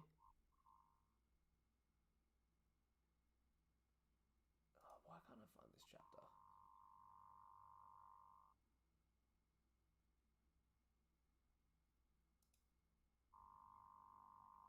No. Alright. I'm not going to bother wasting trying to hunt for it. I can always do it off stream. But yeah, Kalgara was... Oh, dude, he was a beast. Every now and then I get like reminded of like side characters that I haven't heard of in like 1,000 chapters that I'm like, man, I just love their story. Kalgara was an absolute like, he was backwards savage but so hopefully romantic. I loved Kalgara. Same thing with Noland. Oh no, dude, Nolan was so disappointing in the sense that it's like he got done so dirty. 100%, man. His entire legacy is based off a lie, ironically, despite being called Nolan the liar. Kaido's strength and durability versus Josu's strength and durability. Kaido, easy, hands down. I'm sorry, without Rio, I don't think anyone can beat Josu, unless they've got a devil fruit that counters him. Here's an interesting thought, though. Josu's never covered his entire body. He always leaves one spot open. See, the problem with that is because, like, I know Daniel's said that for years now. So he used to think that he can't do his full body, otherwise he can't move. Right? Yeah. But I think the problem with that is I think he can do it full body, but the reason we don't see him do it full body is because, like, Oda was always like it's hard to draw his facial features when he's in the diamond form. You know what I mean? So Oda always would do like half a face at a time, sort of thing. Because I think it Sounds just like cope to me. I think it's just because it looks better aesthetically.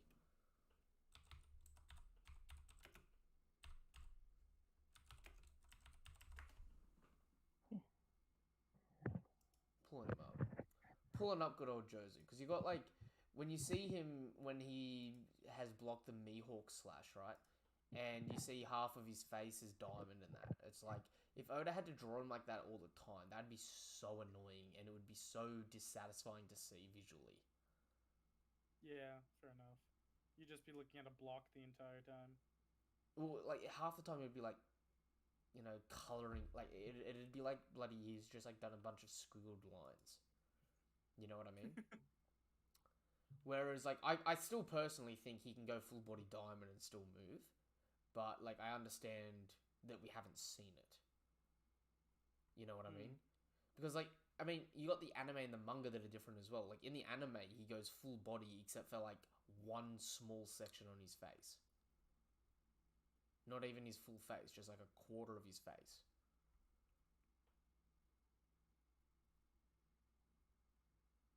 Man, Josu's a big boy. Yeah, Josu's pretty big. I think Josu is an absolute beast because armament haki on top of a diamond, I think, is the strongest defense you can have without someone like if someone doesn't have Rio, I don't think they can beat Josu unless they've got a devil fruit that like counters it, because I don't think anyone's normal armament haki can top diamond with armament haki. Yeah. If that makes sense. I don't think there's like a basic armament haki user that can beat him, which is stacked. But yeah, I mean, you technically already got the hardest material. You just need the power and speed to match it. And he's supposed to be one of the fastest Whitebeard pirates. Really? Yeah. Like oh god, okay. In every data book Oda comes out with that he talks about Josu, he's like, oh yeah, he's super quick and agile. He's supposed to be like a... How come Josu looks like the epitome of a man who skips leg day?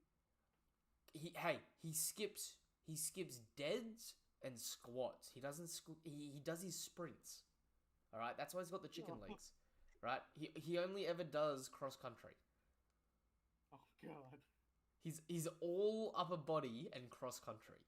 That's what this man does. I bet you anything he goes diamond on his knees because he has to, otherwise the joints just suffer.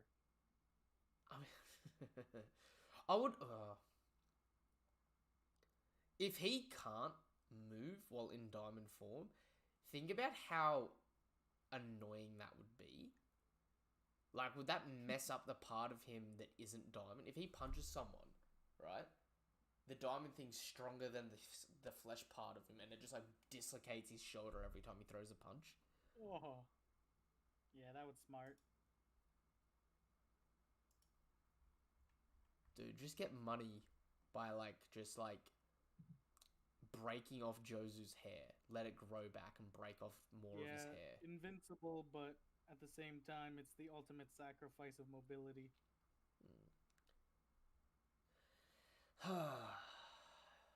Chosen was Imagine you're rearing out up for a punch.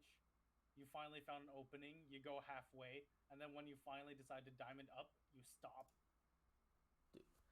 Could you imagine if this is actually a move of Luffy's that I want to see come back because it was so random and so weird that I'm like, please come back into the story, right? But if Jozo was boxing someone and there was no opening and then he just turned his face into diamond and headbutted them, Ooh. that would be cool, right? But do you remember the Gear 4 attack where Luffy turns his head into a Kongan? Yeah.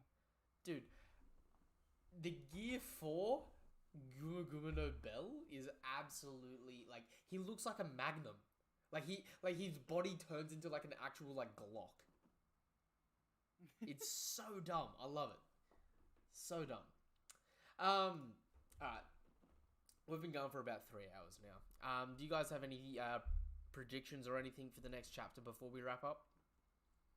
I will say that we will definitely get a lot more from Bonnie, I think. I feel like because Bonnie has been shown to be ultimately skeptical, she's kind of been like the kind of in the know-how for all of this, so she's definitely going to be a forerunner in the next chapter. Okay. If not for the entire arc. I think we go 3 for 3, and next chapter we get a silhouette reveal of Vegapunk. Sitting in his chair or something. And we get introduced to the other, to at least 3 of the other punks. Okay. What about you, Eggs for Brecke?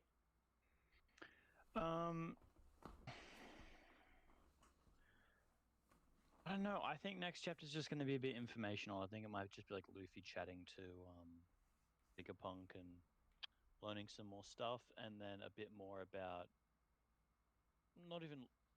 probably Luffy, yeah. And then probably what's it called? Zoro and that moving the island to wherever they're going to move. I'm not sure where they're going to move. Probably just a different part of the island. Yo, low key. Huge. Low key. Luffy, you're Vegapunk? I've heard that name. Kobe told me about you. The Vegapunk plotline being set up with Kobe back in Ennie's lobby, right? Only to come full circle here, and Kobe's been kidnapped.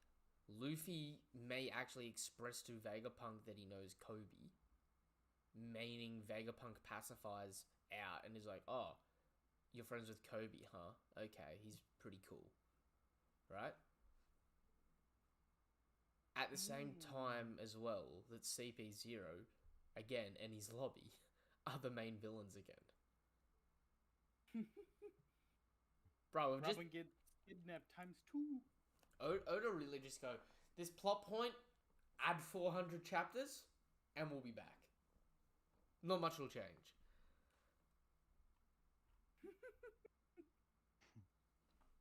Alright, I'm gonna wrap the stream up there though, alright guys? I'm tired. I'm so exhausted.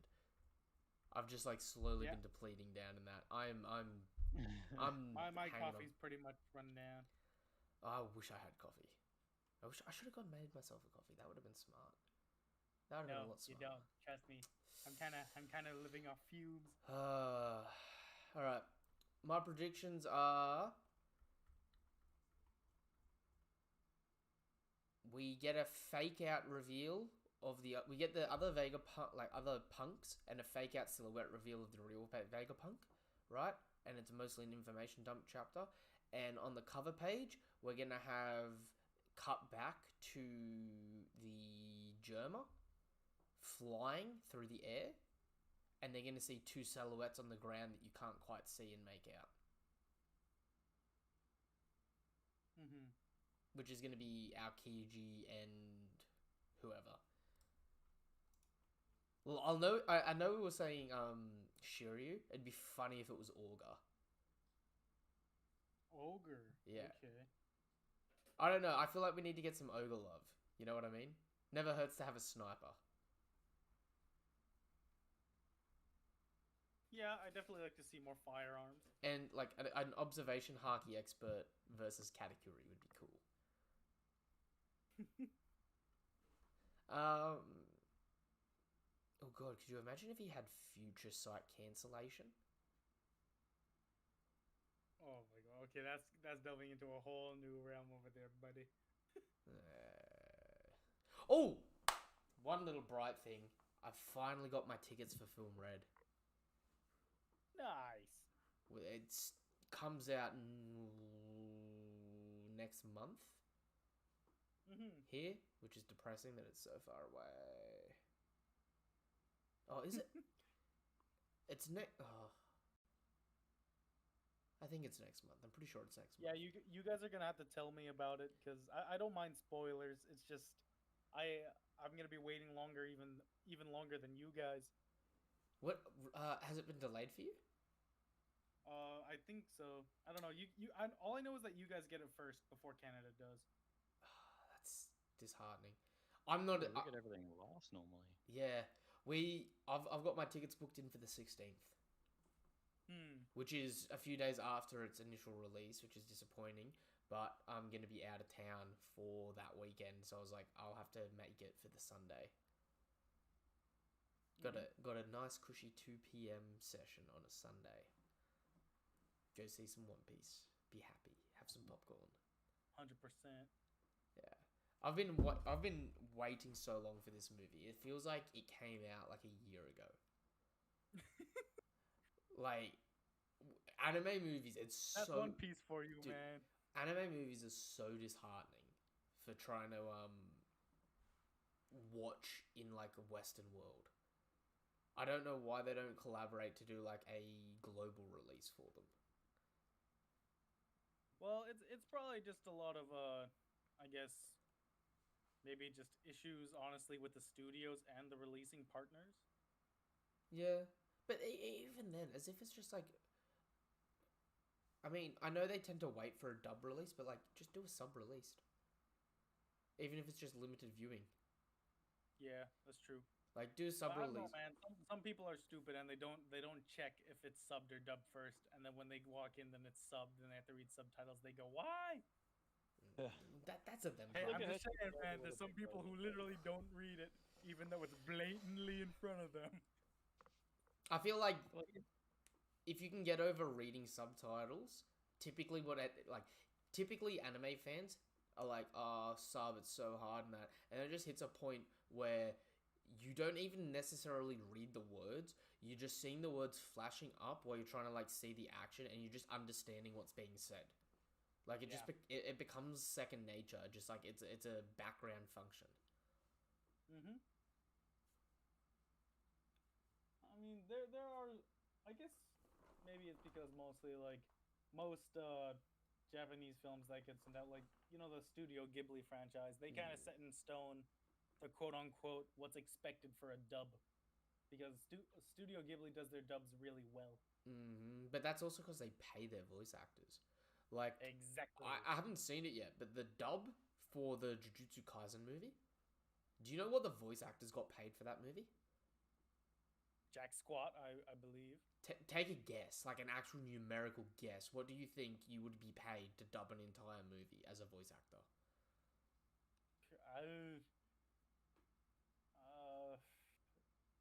30K. They apparently got $300. Oof. Please tell me that was like a side voice or something. If that was the main For the main cast. Oh my god. And the problem is, right, because it's like a really niche thing, and because it's like all anime related and that, they can get away with like, all you're doing is voice acting, all you're doing is reading. It's not worth. No, man. That takes away all passion and all effort. Just paying you to talk. Which is why I think dubs have sort of taken a dive in certain studios at the moment. Like they definitely seem a lot. Like you can tell when dub actors are getting paid well because they actually put in the work. Yep. And then you can tell when they're not getting paid well, or they're frustrated with it because their performances just become heaps flat. And the worst thing is, like, Yeah. there's like only a handful of voice actors that typically dubs the animes, so you know who they are. You can recognize their voices really easily. You know what I mean? It's unfortunate actually, because yeah, that's actually mind-boggling me for me, man. $300? I can't even like over here close to Vancouver. I can't even rent an alleyway, one of the crummy alleyways, for $300. Mm-hmm. Maybe I could get a cardboard box at the back of the alley. Oh man, I honestly wouldn't get out of bed for that. No. And I'm definitely not making more than $300 sort of thing. But it's like one of those things where it's just like, think about how hard it would be to voice act for a whole movie. Yes, How much time? Not only that, like constant retakes as well. Like Yeah. yeah, like let's say the person that you're talking with happens to make a mistake, then you guys have to redo the entire scene. It'd be so disheartening. Yeah, because a lot of people say, "Oh, it's easy, just cut it into the movie, cut into the movie." But when you don't have a sequence in the studio that's a seamless interaction of one guy talking to another person, Mm-hmm. you can sometimes tell when they make cuts. 100%, 100%. Being like, I'm a lot more aware of like film and that these days as well. Spliced cuts, where Yes. if you're paying attention to an episode of something, they'll have two different cuts of scenes. One where they started off well and ended bad, and one where they started bad and ended good, and they overlay them, Yeah. and then they just like fade one off and let the other take over. And it's like, when you first watch something, it's like, oh, you don't really notice it, and then like you're paying attention to like you're rewatching something, you're like, yo, that was terrible editing. How did I Then not you see that? cringe. Yeah, you're like, oh, how did I not see that? That actually looks insultingly bad. Rings of Power. Ooh, are you up to date? Yes. I loved the last episode. It was okay, yeah. It's getting better. I called I'm it. just scared because I don't know, man. I called it, man. I called it. I've been enjoying the story. I have really been liking it. I do understand that it's got a lot of flaws, but to me, it does what Lord of the Rings movies have always done really well, and bring large-scale fantasy, beautiful scenery, comedy, and dark action. Like, Again, yeah. I'm still holding out hopes. I'm still holding it to a 5 or a 6, but that's fair. I'll bump it up. I'll bump it up if the second season ends up really good. I'll be curious to see how this last episode goes for it. It's the season finale. I hope that they don't just cheese it out and go off with almost every single easy trope. I want it to be kind of I don't know. The only scene that I had an issue with was when what was it, Galadriel decided to, what was it, dangle halfway off her horse to cut that orc. Like, it looked cool, but I would imagine that would never really work. I don't know. We've seen Legolas do that in the movies. That's true. Legolas in the he Hobbit rode down his movies shield. was crazy. Oh my god. What? Seeing Orlando They're, Bloom like, running on the dwarves' heads. Yeah. That's what I mean, though. It's very like whimsical. Lord of the Rings is like really dark, really gritty, great lore, but also very whimsical for some reason. Yeah, it's like One Piece. Like, even though if you're in a serious fight, you can still find room for comedy. I tell you what, the latest episode, I loved the acting for the dwarves.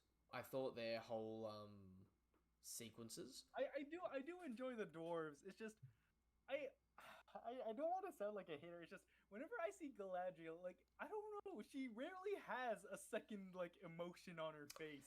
I swear. I would say though that works well because low key, if you're not going off the books and that, right, and you're going just strictly off the movies, Galadriel is a bit of a scary, heartless bitch. Yeah. Like, I remember as a kid, I did not like her at all. I thought she was terrifying. And every time, like that Hobbit scene where she decided to snap and then she killed that orc. Oh, no, not even that. I remember in the Fellowship of the Ring. If I had the ring, I'd become grand and powerful as ever there was beauty. When she goes on that whole tangent to Frodo when she was like, I'll take the ring. I was like, someone get this. And like, all prior to that, she would never speak. She would just use telepathy to talk to people. I was like, nah, this chick's way too sadistic. Which, I can see a lot of that in her when she's young here. If that makes sense. Like, I can see them building the stonework for... Okay, she's always been very self-entitled and very self-righteous, but now it's just going to be like her building on her already ridiculous elf DNA with like an arsenal of like really strong magics and stuff like that. You know what I mean? Like, I almost thought... Oh, okay, I'm not going to say it. We could always have another conversation about this. We're on a One Piece stream. I'm not going to spoil this for people. Yeah. I'm gonna call it there. Let's wrap this. I probably shouldn't have mentioned that. My bad. No, that's all good. I just had that hindsight and was just like, do you know what? No. I'll catch myself now. We can always do a dedicated Lord of the Rings stream. There's more than enough content for Lord of the Rings. That being said, we should wrap up there. Yep. Say goodbye, everybody. Bye, Cheers all. everybody. Peace. Nothing but love. Of course, thank you for having me. Always. It's always fun, and never hurts to have another perspective in here. Never hurts. That being said, gonna wrap the stream up there. Cheers for coming by. If you haven't done so already, I always forget to do this, but like, subscribe to the channel, hit the bell icon for more notifications for content like this. Give the video a thumbs up and all that good stuff. Check out the link tree in the description down below for all the other media and stuff like that I do. And until the next video or until the next chapter of One Piece, whatever it is you're here for, peace. Nothing but love, nothing but respect. Have a damn good day. Goodbye.